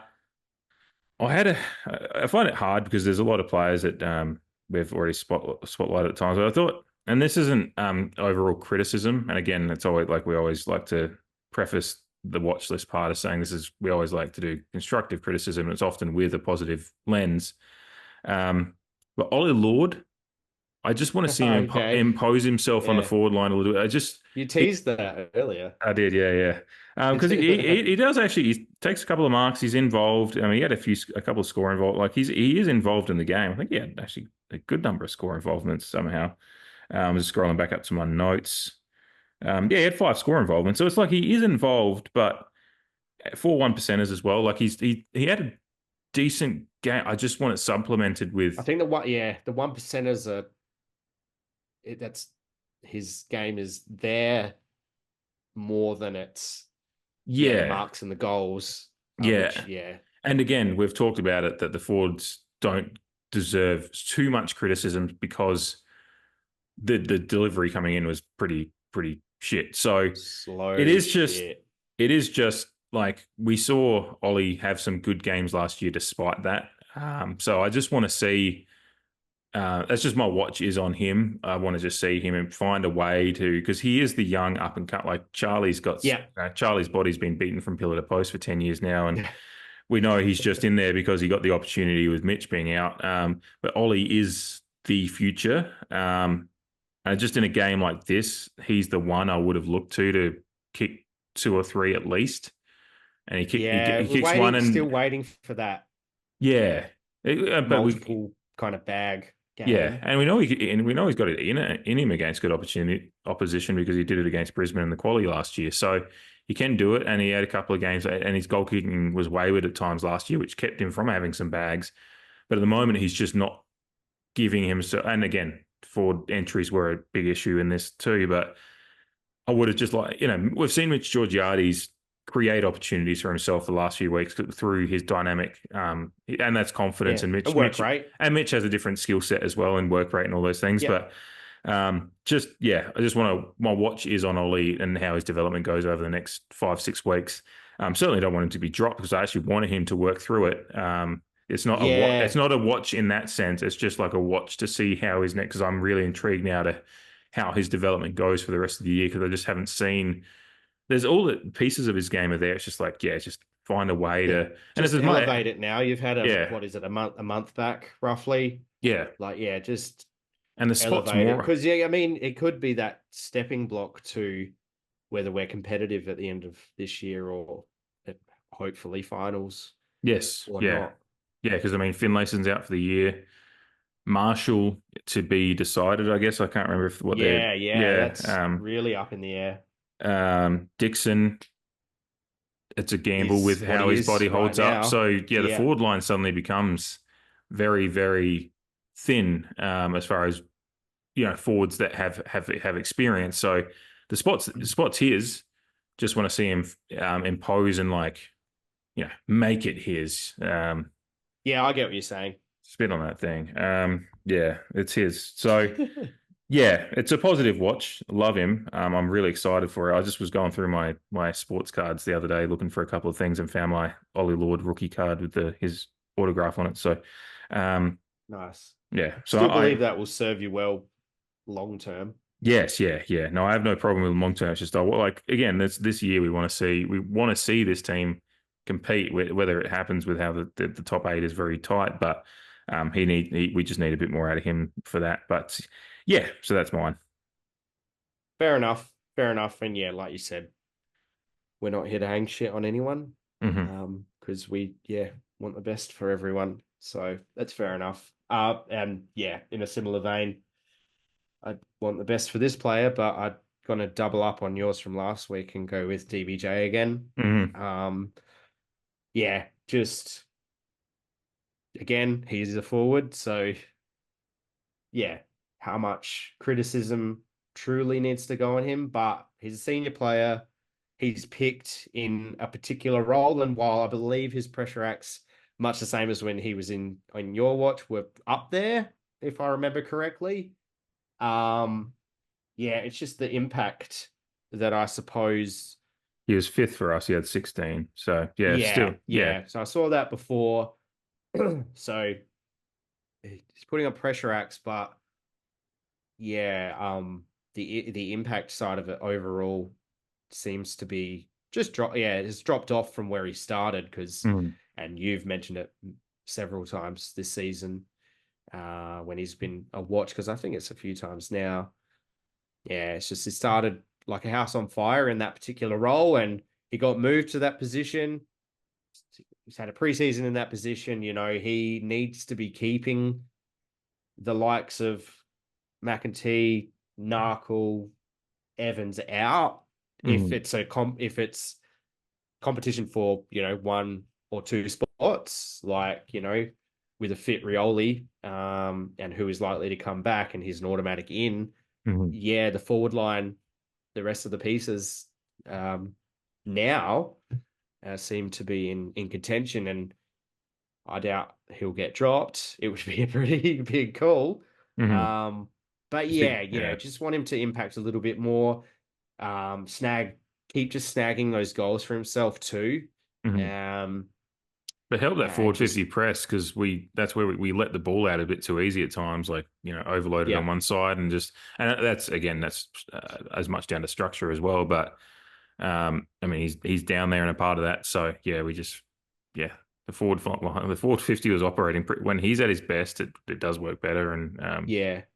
And again, like with a team who, like, our average experience is being propped up by like Travis Spoke and Charlie Dixon in terms of games played. The underbelly of the side is quite inexperienced. So him, who's nearly played 200 games, like, yeah, you just want a bit more from him, that on-field leadership and leading by example. Yeah. I don't have behind the goals vision. He might be doing some of that we don't see, but yeah, on face value, it's not quite there at the moment. Yeah, no, absolutely. It's it's just, you need impact from those guys, especially particularly in a game like that wasn't really going well for the tools. You want those small to mediums to kind of make up a little bit of that when the ball's coming to ground. So yeah, agreed. Yeah, no, a good couple of ones there. All right, so we'll get into the awards and the noms and all that fun stuff. Last week's winners for the goal of the week was the Ollie Snap, the roving one off of the sweet, and then it was a little 1-2 with DBJ. So that one goal of the week.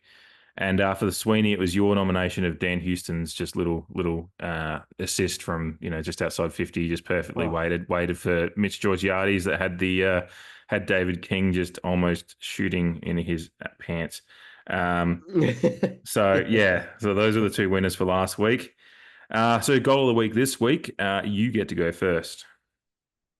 Okay, this is we kind of spoke about it earlier, but as soon as it happened, I'm like, Boak's goal. That 50 looking for Burn-Jones. Off hands, Mead won the football. Boak eyes them up and kicks the goal. Not over yet.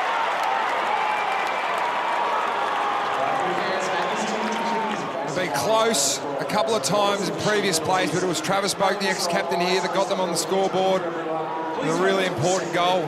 3 minutes 39 to go. They still need another 3 goals, you'd think, to get in front. It's a stack of time. That's my goal of the week.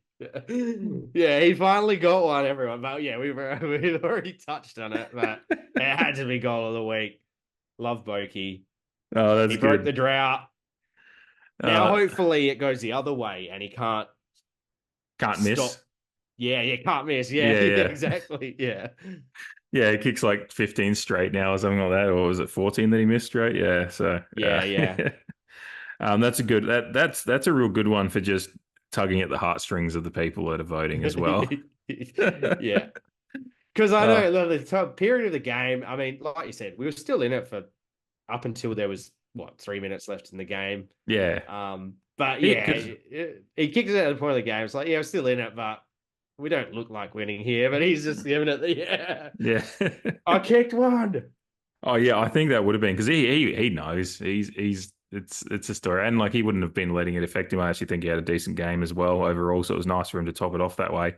And yeah, just break that. At least it's not in the back of his mind now. Every time he lines up, it's just like I've got one now. Like this stupid streak because sports and superstition is very weird. So yeah, no, that's a good one. That's a good one that the Port fans are going to love too because we all love Boki.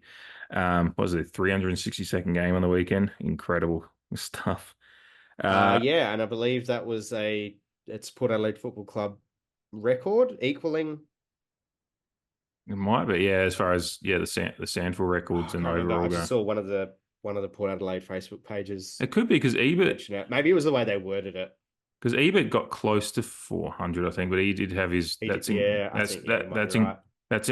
including representative and his year at North Melbourne as well. So, interjecting here to say that I am definitely wrong here on the numbers. Trying to remember them off the top of my head in this moment was not working well. I did say 393 at one point. I was remembering the number 392, which was the games that Ebert played just for Port Adelaide. He did play another 25 for North Melbourne for a club career total of 417 games for our champion, the God, Russell Ebert. It could well be because Ebert played 2021 at North Melbourne, had a few representative games, so that might have account for 30. And I think he played like 393 or something like that. I don't have it off the top of my head, but yeah, we should really know. But sorry, everyone. Yeah, we don't. Yeah. Well, it's in the back of my mind, but it's just like it's not like I wasn't actually expecting to think about it right now, so I'm just trying to pull it from the back of my mind, like fucking. Like Dumbledore with his wand, like pulling his memories out. I'm just like trying to fucking find it. Yeah. Anyway, yeah, good nomination, Boak goal. Yeah, I guess the amount of times this year I've been ready to tweet it and then he misses. Yeah, and I'm like, fuck. And you're like, yeah. Oh. So when he got it, I was just like review in the showdown. Yeah, fucking hell. Almost goal of the year. All right, so mine, I'm going to go with, I feel bad for Mead because I would have loved to have picked his first one, but when a ruckman just takes one and snaps it around the body and you get the commentator saying, ruckman don't do that, like very, like a la Scott Lycett against Sydney a couple of years ago. Yeah, I've got to go with Jordan Sweet. I have to, got to pick that one out. It's going to go back over his head. There's a bit of push and shove. Lord made the contest in the air. Charlie scouring. He found a big ruckman, and Jordan Sweet, who was happy to oblige. That's a fine kick for a ruckman. They're not meant to be able to do that. Thought I may as well just feel it by myself. All the other smalls actually got past the contest, and we're hoping for a lateral hand pass to go into some open space. But you're right, Hutto, that's a great 1-2 across your body. Typically you expect your ruckman to be taking a mark and lining up for goal when they're having a bit of time down forward. But a nice little handball assist by Charlie Dixon out of the traffic the contest there as well. Two twin towers involved in the dynamic play. Which he had to be quick thinking. It was quick hands from Charlie and then just a quick one motion turnaround snap from Jordan Sweet from 40 odd meters out. I think it wasn't like a close one. It was a decent distance out. Yeah. No. So a sweet goal for Jordan is my pick for the week. And that takes us to Sweeney, which I get to go first. It wasn't a good week for it. No. But there was a little moment I think this was in the second quarter. There was a little moment on the wing, just forward of our side of the wing. I think Rosie was involved, got the ball, handballed it onto Butters, who kind of just ran into a little bit of space and just flicked a handball around the back. And Houston kind of just was running through and just kind of Butters' handball threads the needle. Butters' handball threads the needle to Houston. And Houston kind of takes it. I don't know if he needs it. It's just like he has to turn around to the ball to catch it. And he just does this little spin motion. Comes rocketing out of his hand. Rosie, down low, Butters, perfect play to put it in that position. Houston got himself balanced, kicked it into the pocket, searching for Evans. And again, it's over the line and out of bounds. When a team is so... and just seamlessly runs forward and gets a kick inside 50, which unfortunately one of those kicks we were talking about that kind of just went to the pocket and rolled out for a ball in. But the move was quite nice. So I had to. That was one of the few moments I could pick out of the weekend for a Sweeney nomination. Sween dog. For new listeners, welcome. Sweeney update in reference to the Sydney Sweeney meme from her appearance on Hot Ones, where she just looks overjoyed to exist. And yeah, the segment where we pick our warm and fuzzies from a game. Can I just say, a goal. I'm overjoyed that she exists. Yeah, myself included. I would agree with that sentiment. But yeah, we just made a note a few weeks ago to keep refreshing any new listeners on what the fuck a Sweeney is. So yeah, some nice moments from the game that aren't a goal.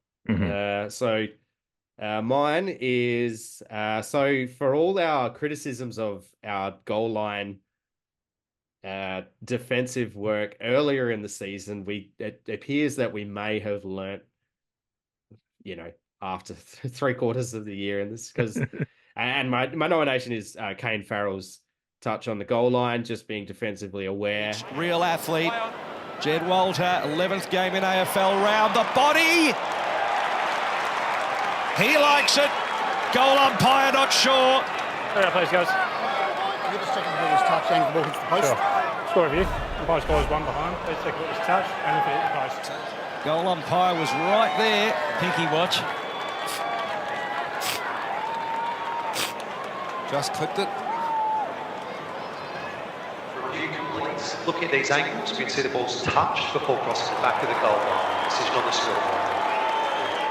Like I said to you pre-recording, we had to rely on grainy review footage for it to be confirmed. But and then Gold Coast were criticising the commentary about their lack of people on the goal line. And in a game where Farrell, look, he had a couple of glaring mistakes, unfortunately. Still managed to take care of the goal line, which is usually a tool defender's kind of MO. But yeah, he found himself there and made sure it wasn't a goal. He was at full extension. He was right up there. Yeah. Just probably caught one finger. Yeah. But it was obvious enough to go with what the goal umpire soft call was. And what did we have? Jordan Sweet against St Kilda, I think it was. He protected the goal line with an outreached arm as well. So yeah, when earlier in the season we're just like, why is no one on the goal line? Yeah, there's been a few examples recently where they've obviously done their homework, which is kind of a no-brainer, really. Kane Farrell's defensive effort. I will give an honourable mention. You mentioned my Sweeney from last week, Dan Houston's kicking. There was another kick like that, and I'm like, you're just in a great moment of form in regards to your kicking, because there was one on the weekend. I can't remember when it was from, but you mentioning that Sweeney from last week reminded me of one or two moments against Gold Coast where Dan Houston just went, oh, well, fuck you. I'm just going to skim it over your heads and not give you a chance and just lay it out to my teammate. Yeah, he did that, one or two times. But like I said, I can't remember when they're from, and probably wouldn't have nominated it again because of last week. But yeah, he is kind of taking the piss a little bit at the moment, just perfectly skimming it over opposition heads and hands. Yeah, it's amazing when you great. Like when we're talking about shit chains of possession and things like that, and a bit of over possession and dumb football. Yeah, it's nice to see a few Dan Houston kicks in the mix. Yeah. No, he's just a beautiful footballer to watch. It's amazing. Kind of just shows that the journey to the AFL isn't like defined by early life success, because he's a rookie draft pick and and now he's an All-Australian and one of the best rated kicks, or number one, I think he was last week at least. Just ask David King. It's no secret. No secret to Kingy and his HP laptop. Yes. Oh, I love it. It's always a fun time, particularly in a loss. The Player of the Year votes, which you get to go first in this one. It's going to be an intriguing way that it shakes out, but at least it was difficult for me to try to figure out the rankings, but I'll see how you went with it first. Yeah. Thank you, Dave. Much obliged. I'll give it on. I don't know who you've selected, but Mhm. I give an honorable mention to Travis Boak. His statistics look great. But for me, just some of he doesn't have as much time as he used to with the Mhm. football.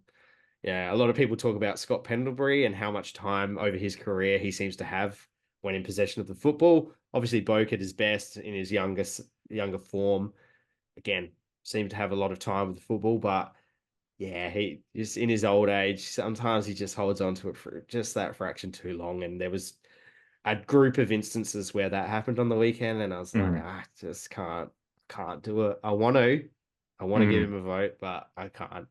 Um, so my one vote goes to Frankie Evans, who was my spotlight. I Nice. just wanted to reward, yeah, just a great game. I already listed off a few of his stats, but just to go again quickly, 18 disposals, 8 of which were contested, 7 inside 50s, 8 scoring involvements, which, like I said, was equal best for Port Adelaide, 2 goal assists, which I mentioned, 436 meters gained, 2 of the tackles inside 50. So again, talking about that pressure aspect and pressure inside 50, pressure forward roll. That goes to show 8 marks, 2 of which were contested, and 14 pressure acts.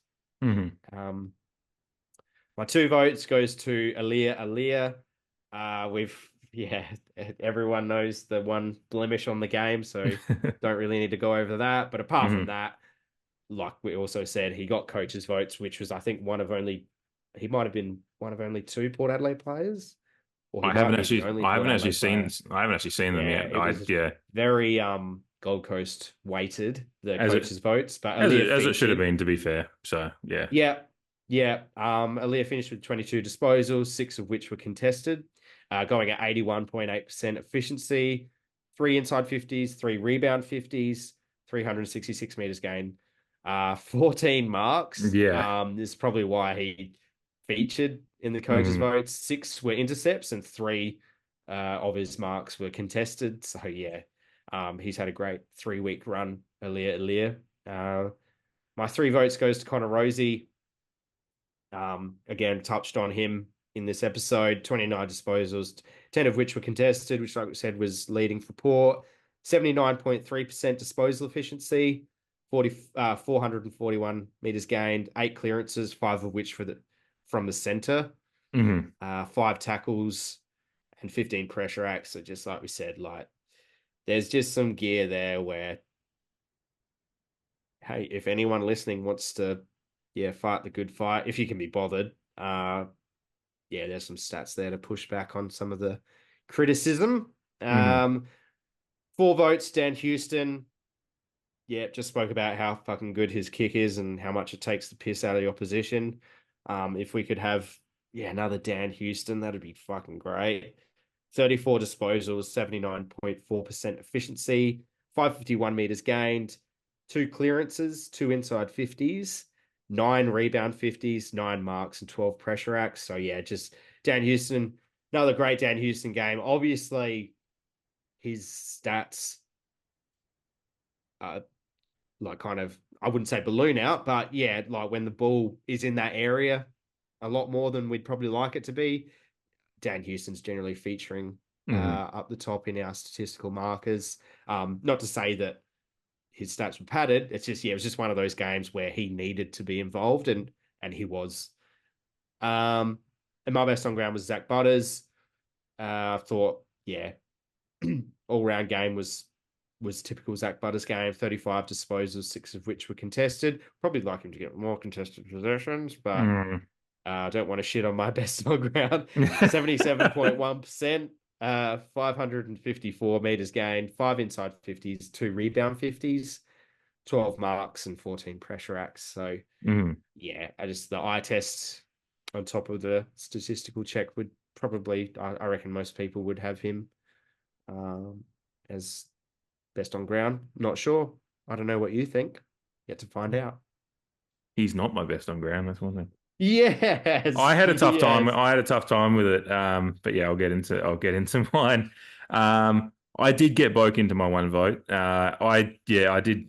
When I was doing my calculations for it, the one I was thinking about getting in was Mead, just because Mead didn't have a high disposals game, but honourable mention, popped up with a couple of goals, which is like, you know, Mead could quite honestly get one vote at least every week. Most weeks, yeah. If we just like started adding on honourable mention votes, then Mead would get it. yeah, exactly. Yeah.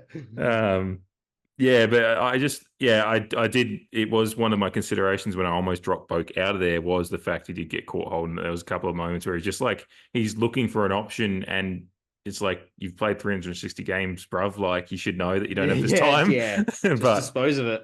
But he's, you know, I still thought, I was like, you know, you get 25 disposals, 84%, 4 tackles, a couple of goal assists.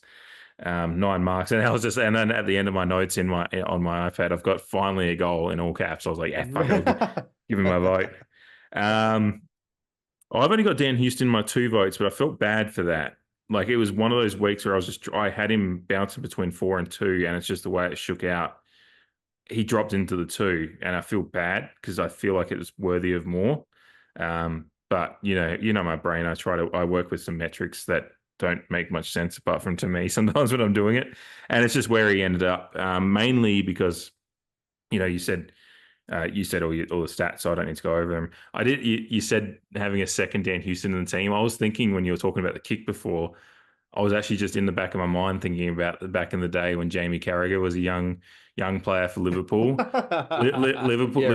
Liverpool fans used to sing a song like "We All Dream of a Team of Jamie Carragers," like, because he was just like, you know, and he did like, I think in his youth years he actually played up forward. He only scored like a couple of goals for Liverpool in his 600-700 games, but like, because he was a defender, you know, in his youth, he was like, you know, just such a, you know, he's a good player and, you know, an England national and stuff. So, yeah, Liverpool fans would sing a song like, you know, "We all dream of a team of Carragers." And I think about that with Houston. Like, if you just pop one in the, you know, up forward, down back, in just with that disposal, like just his efficiency with disposal, he's a good marking player as well. Yeah, it's just like you could just use a few more of them around the field. So, we all dream of a team of Dan Houstons. But yeah, the reason he ended up in the 2 spot was just because I wanted to give, and Aaliyah again, I almost dropped him back because of the brain fart in the crash. But I was just like, you know, defenders sometimes get lost in the votes a little bit. I was just like, I want to give Aaliyah. I just, when I went into doing my votes, I was like, I want to give Aaliyah 3 because he had the big disposal game. Taking 14 marks in a game is tough because of how, you know, contested it can be at times. And that's just a big game on that stat. And yeah, 81% disposal efficiency. So yeah, it's just I had to get, I wanted him in the 3, like, to get 3 votes. So and then I have Rosie best. I don't know why exactly, because every match report I had, because I kind of went through after I did my votes. I was like, where does everyone else have Rosie? Because I haven't seen him mentioned much, and a lot of people have him like 4th best. But I just I think it's that, like, we've spoken about it before. It's just like with the bar that you set in your mind for any particular player, and whether they reach that bar. And again, like, objectively, like, he's the best on ground. And like we've said, he's led the team for contested possessions and 1 or 2 other statistics. Like, and he's putting a good body of work together. But and he blew the game open as far as clearances go. Yeah. Like, no one was close to his number, which I found quite shocking actually when I looked. But then I realized we just didn't have many clearances for the day in general. But you know, Butters, you'd expect to have a few more, and, you know, other Wines Wines especially. I thought, like, Wines didn't actually have that bad a game, but I just was surprised to see he just didn't, like, no one else got involved in the clearance game enough consistently apart from Rosie, which that's pretty much what put him over the top for me. But I just, with the line, when I saw he had almost 30 disposals, 10 contested, 8 clearances, 5 tackles, 5 score involvements, almost 80% efficiency. I just, like, looked at that across the board and was like, he did a bit in every facet of the game that, and Butters best on. I actually had Butters originally in the 5 spot and then dropped him back because I was like, because my eye test on the day was like, the face palm I did when Butters got caught holding the ball, like, and gave up that opening goal was just so large that when I was doing my votes, I could still feel my palm on my head. I was like, all right, Butters goes. I think the most frustrating thing is because he's been caught a few times this year, And I'm pretty sure every single time you, the viewer, are just like, you had a teammate right there. Yeah. Like, just give it to him. You've done Yeah. enough. We'll just But turn the Jets on, whatever. Yeah. yeah, but we've also said, like, he does it often enough and gets it right often enough that you just like, well, don't not do it either. Yes, exactly. We don't want him to change. Yeah. Yeah. That's what I So- love about the votes, to be honest. Like, because, yeah, even your rationale with your votes is, yeah, because I went first, it's got, got me thinking like, oh, yeah, that's a good point. That's a good point. But Yeah. it's just, yeah, it's the beauty of it. Yeah, where you land people in the end and once it's all said and done. Yeah. And I Not will in the know, like, business of changing our votes. yeah. And we did say, I think They're out there. I think we talked about this off air, but you and I both, being a Sunday game and just we both didn't get the opportunity to watch a full replay this week. That sometimes helps, but I just went, I just had I obviously watched the full game live and watched some quick highlights after, like in the time since, and then looked at the stats, and that's where I came to. So, and that's it. And yeah, there's nothing like, because that's the good thing about doing the votes the way we do them, is like we wouldn't do it this way unless we wanted some points of difference in there with how we view the game as well. Yeah, it'd be boring otherwise. Might as well just do one set. Yeah, exactly. Yeah. No, it's fun. But that's definitely going to put Butters out with a bit of a buffer on the. So I think I don't have them in front of me, but HORNE-FRANCIS was probably about 10 votes behind and had closed in for a few weeks. But this is going to give Butters a bit of a buffer at the top again, because HORNE-FRANCIS obviously hasn't featured in the votes this week, and Butters has got. I think it's the first time that Connor's featured at the top of either of our lists for a while. So. He's been in around the votes, but he's got your best on, and I'm not sure when the last time either of us would have placed him as best on. Would have said it's probably. Wait, did we get him in there last? Hammy, or it would have been. It would have. I almost think it would have been Essendon, probably. Best on, yeah. Wow, Yeah, all right. It'd be interesting to see. Yeah, I would think, because it was only a week or two later that the Hemi happened, I think. So. Yeah, that might have been it. So yeah, I'll have to go. I'll go back through and find that for you off air tomorrow. But the leaderboards are posted on the Patreon every week as well. So they're there. Cool. All right. It was a tough one this week, but we got through it. Hopefully better things to come this week as we get to the preview quickly here for the next 20 minutes before we close out. Port Adelaide versus the Richmond Tigers, the bottom of the table Richmond Tigers, which is not something we said often in the last few years, as often the Port Adelaide-Richmond clashes were hotly contested contests, particularly through that 2019 through 2021 period. But yeah, Saturday, 7 p.m, Adelaide Oval. It's an interesting one. Weather's a little bit, I think there's some showers on Friday, showers easing Saturday, but a max of 14 that's the maximum of Saturday, which for a 7 p.m. game, you're looking at probably it's going to get down to like 11 to 10 degrees by the time it kicks off, and going to be in the single digits by the end of it. So Jamie, it's definitely July. Yeah, July in Adelaide. Yeah, rug up. Make sure you got your wet weather, or your slicks, or your nice Macron jacket from the port. Yeah. Oh yeah.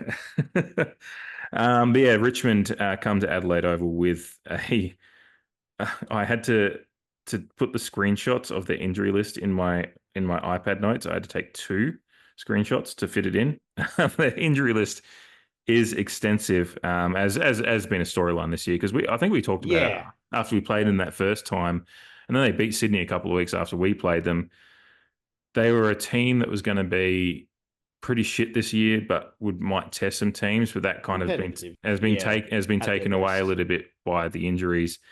Obviously, Tom Lynch is a few weeks away still with a hamstring injury. Dustin Martin maybe retiring, who knows?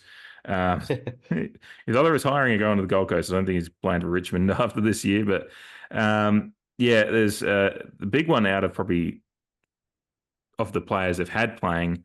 Tim Taranto is, I think, out with concussion this week, and he's one of their. He can't take a trick. If it's not his body letting him down, it's fucking concussion. Not that I'm complaining.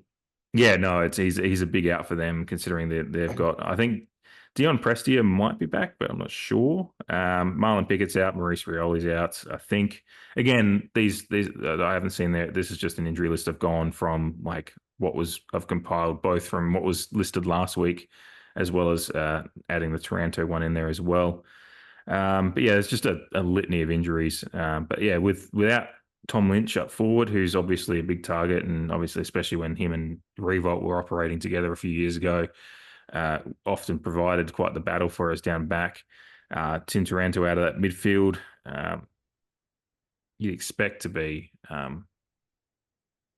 Again, we don't know with this Port Adelaide team sometimes, and sometimes they can play down to a team. But again, we say play down to teams, and we thought, when we played Hawthorn back in that game that we came back and had the miraculous win against, we thought we were playing down. But then, as it's turned out, Hawthorn haven't lost much apart from losing. More informed squads. They've only lost once since we played them, and that was the Geelong game down at GMHBA. So it's no slouch of a loss there. This is a game against Richmond that I looking at who they've got on the field. They've still got a pretty talented lineup on the field, but just when you look at those outs, it's just, I'm not sure. Yeah, you're really testing your depth. Yeah. Like where they're at. Yeah. Prestia was actually back last week, so I've tried to compile from an injury list from last week, but I think he did play out last week actually. Yeah. So, I'm just trying to bring it up now, but yeah, not having much luck. Yeah, their backline's still pretty reasonably solid. With what they've got, but they are missing a few out of that. Nick Vlaston's one to watch as far as, I guess, coming out of their backline and I guess that's probably where the battle is for us. Just we don't know. Mitch Georgiades going to be back this week. Obviously, he wasn't out with injury; he was just out with suspension. So hopefully his form's just going to carry on as it's been in career best form. So that's a big plus for us. I'd expect Todd Marshall, and obviously Finlayson's already out for the year, unfortunately, and our well wishes with the Finlayson family. What was it he did? It was he's ruptured his spleen. Oh Jesus! Did that happen in the game? Yeah. So that's it's something that we actually probably should have touched on. The news only broke just before we kind of started recording. Yes. Yeah, I mentioned it briefly before. Obviously, again, a lot of critics in the Port Adelaide fan base of Jeremy Finlayson, and there's been a few of friends of the pod just kind of saying maybe there's a bit more to his apparent laziness on the field, because I don't know if anyone knows when it was, because he didn't report it to our medics until after the game. So just really unfortunate. Obviously, Jackson Mead, we have spoken about a few times, and it's well noted that he ruptured his spleen a few years ago, and it's taken him a bit to come back from that. Obviously, a much younger player, Finlayson, in respect to when they've both done it. But rupturing any organ can't be a very comfortable existence, whatever it is. So that just sucks and rules him out for the rest of the year. Yeah. So that's he's kind of played a utility. I think I called him a utility knife earlier. Turgid year. Yeah, which is for him. Just hasn't all come together, and he's been moved around. Give an opportunity to reset. Yeah, because I do still think he has a role to play, and certainly up until halfway through last year, we were all lauding him as one of our best players, and he was in really good form. So it's just fallen away a bit, and he's just trying to find his way back with a forward line that's in transition, and then obviously a ruck division that's been in transition as well. So kind of the both roles that he plays a bit as well. He's played a bit of gets up the field and whatnot, and but he's a miss still. He's a body in that forward line. Todd Marshall, I'd expect is. I actually can't remember if did they have him down as a test, or I'm just opening up the phone. He's listed as a test. Yeah. I just can't imagine with the up and down nature of his year so far, and the fact we know that hip injury's been there. I was going to say a similar thing. I feel, particularly with the weather forecasts, got Rioli there and Georgiades there. I don't think there's any need to. Obviously, we've played fairly tall because the coaches obviously appreciate the talent of each individual player. But the fact of the matter is we have been pretty tall for large portions of the year. So this is a good opportunity with a bit of inclement weather forecasted. Finlayson's out. There's obviously. Todd, it's just a good opportunity to give him a spell. We've asked the question, should that be done? And Mm-hmm. when will it happen? Mm-hmm. Because he's clearly not playing at 100%. He's not impacting. He didn't get an opportunity really to impact, in fairness to him. But I don't think we're going to lose much by managing him this Mm-hmm. week with, like I said, with some inclement weather. And again, like whatever your opinions on Charlie Dixon are, like in a game of wet weather, his burst is probably less important, and the contest, which we all know how good he is or can be, is Mm-hmm. more probably important. We might even see Ollie Lord chop out in the ruck and just get him around the ball a bit more too as a result of Finlayson going out. So Yeah. yeah, unfortunate for Jeremy and Todd if they choose to manage him, which I look, I love Todd, but I do think that they probably should give him a spell. Mm-hmm. It's just a good opportunity to kind of balance out our side maybe a little bit more. And then it means that And give him a guys that reset as well. yeah, absolutely. Yeah. And then the two spotlights that we both had in small forwards, it's a kind of a perfect game to just give them another go. Mm.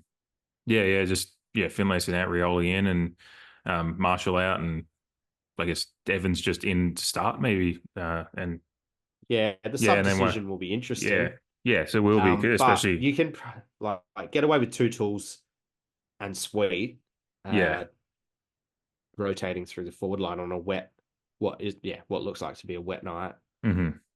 Yeah, it does say showers In my opinion. might clear, but we know Adelaide weather. Well, and if they can just you mentioned hang around, Hawthorn, or yeah. like on on the TV on the telecast, it didn't look like a wet weather game, but in reality, it kind of was because there were showers before the game and during breaks.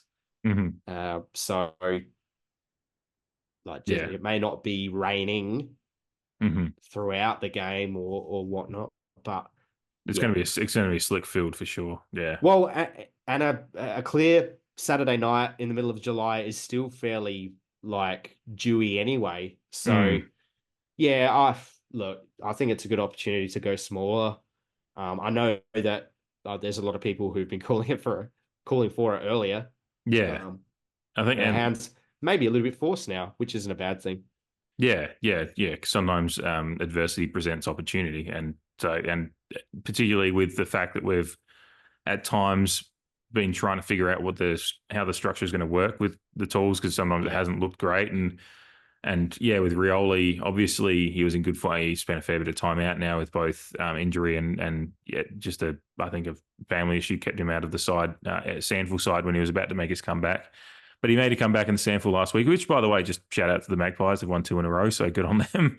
I tuned in and knocked off Glenelg. Yeah, it's always fucking we don't know how many more opportunities we're going to get to beat Glenelg before we hopefully move to a national reserves competition. So I tuned in and watched the last quarter and a half, and by that stage, by the time I turned it on, we'd got a game-winning break on them. Rioli had done a lot of his work, and speaking of tools, Asava apparently put in a really good shift, and for the commentators, that was their best on ground was Radicalia. So that's good to hear, though. I would imagine that he would come back in, funnily enough, off the back of our chat about tool forwards.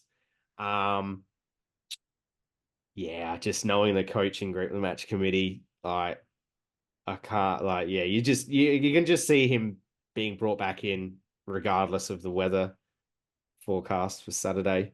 Yeah, it'll be interesting because their forward lines are, going to be an interesting one to defending that if it is a similar game, because you got like guys because like they're Liam, fairly small. Liam Baker, Shai Bolton, I got Kazitsky's down there, but that's probably like their best, I don't know, like lead up forward. So they're going to be fairly small. In great form either. Yeah. It would be an interesting call to let him sit and marinate again in the Maggies, but if he's best on ground, yeah, you can just see match committee picking him again, which who knows if that's, Yeah, I it'd don't be know if that's a interesting if great they. decision, but Well, it would depend if they do look at the matchups and go, well, maybe like if they do look at the forward line, the Richmond forward line, I think they can get away with maybe going a little bit more athletic. Not that Asar was not athletic, but just like a little bit more smaller, like center of gravity towards the ground. Like yeah, yeah, as far the as like boy's going to live defending, there. yeah, it's particularly because that might be it might be purely matchup based, and he does spend another week, but. If he does have another week in the sample and it goes as good as it did last week, then he'd be struggling to find a reason once we get to, I can't even think of who we're playing after Richmond. That's next week's problem. Alton, I believe. Fun. Yeah, we probably need another tool defender. Yeah. Fuck. The hits keep on coming. Marvel too. Well, we played him at home before the bye, so yeah. That's definitely a game we're going to need all the tall timber we can possibly muster in the defensive half. Otherwise, this game just presents a good opportunity though to get back on the winners list. There's really, really no excuses for this to be a contest. It sounds cocky, but that's what you've got to be when you're wanting to contest for finals and the team's at the bottom of the table. Yeah, we need to put this one away. Yeah, there's no questions about it. Like I said earlier in the piece, excuse me. The way the 8 is shaping up, like I said, the teams who are in contention, they need to absolutely guarantee their home games from now on. Or if you're a Melbourne team, your listed home games. Try and snatch an away game or two on the run home just to shore yourself up. So this is the last on paper kind of gimme, for want of a better word. We absolutely have to make sure of it. We're $1.10 favorites to $7 just for those playing at home. Gamble responsibly, but don't even need to look at odds. You've mentioned the injury list, where they are on the ladder, where we want to be. Our list is in fairly good shape, albeit a couple of and Lockie Jones misses too through protocols, which we didn't touch on. So we just need to make sure of it, and then because we've got Carlton and then Sydney, and Sydney's at home, and there is a world where we can win both of those games, obviously, but we've proven at times this year that we can match it with the best. We just don't do it consistently enough. Agreed. Agreed. So first things first, beat Richmond. I expect to win. I'll be very disappointed if we don't. I can see a scenario where it is a scrap. Yeah, if it's win, really shit conditions, that would drag it down. But if there isn't too much, I'm seeing that shit happen. Yeah, but there's every opportunity, as long as conditions are maybe even just manageable to. Yeah. And I never want to predict a percentage booster because you just want to. It's the big thing is always just banking the 4 points, but in a tight top 8, and probably bottom half of the 8 that we're going to realistically be battling for now, we do need to probably pick up a couple of percentage points because we're at the lower. We're starting to taper off to the lower end of that. So again, percentages are really kind of all over the shop as well. Like ours leaves a little bit to be desired, but Melbourne 105, Giants 109. You've got Essendon on fucking 98. Yeah. Long at 110. It's really Sydney, Brisbane, and Bulldogs, particularly before our game against them, were all the ones with kind of a nice, healthy percentage. But like everyone in the media has said, or everyone in the footy world, there's 8-point games everywhere. Obviously, football fans can be very insular, and Port Adelaide fans, we're riding the roller coaster of where our club sits in time and whatnot. But and every win is important. Every loss is the end of the world. But GWS are playing Gold Coast, Bulldogs are playing Geelong, Brisbane are playing Sydney, Freo are playing Melbourne. Hawthorn are playing Collingwood, who are a game behind us. Both a game behind us. So Adelaide are playing Essendon away. Essendon, what to make of them. So it's just a fascinating end of the year. Mm-hmm. We just need to make sure of this week. Yeah, 4 points. Go from there. Yeah, and then reset for what is a massive away test coming up next week. That's sometimes those ones that we don't never expect to win are the ones that we sometimes surprise ourselves. But yeah, get the job done this week. Yes, Richmond at bottom of the table, and yes, they should be beaten comfortably. But yeah, don't take it for granted. Got to respect the opposition first. Absolutely, yeah, and certainly Richmond have a lot of proud champions in that side that were parts of some pretty fucking good teams a few years ago. So. Yeah, they great won't. contests. Yeah. Nah, looking forward to it. That about wraps us up. Got it done in a little bit. That's all, folks. Shorter time. Yabba. He did that quite well. All right, yeah. As I said at the top of the show, get around the Patreon and subscribe and like and do all the algorithmic things that make algorithms happy and me happy as well. Let and the algorithm. Yeah, just. As I always say. Yeah. And I don't know why, every time you say that, I picture that video of that kid with the sunglasses on dancing in the club, just vibing. I swear I've only said it once. It's just lingering. It's just in my mind. It's just in my mind now. It's a little brainworm. I've got to get the Dumbledore thing out, put it in the fucking pool and get it away. Does and doesn't make sense. Yeah. Which is the stuff that intrigues me most. Yeah. Anyway, that about wraps it up. Can the pair get a fucking win against the Tigers this weekend and keep the season rolling? Yeah, boys, get it done. Thanks everyone for listening and watching.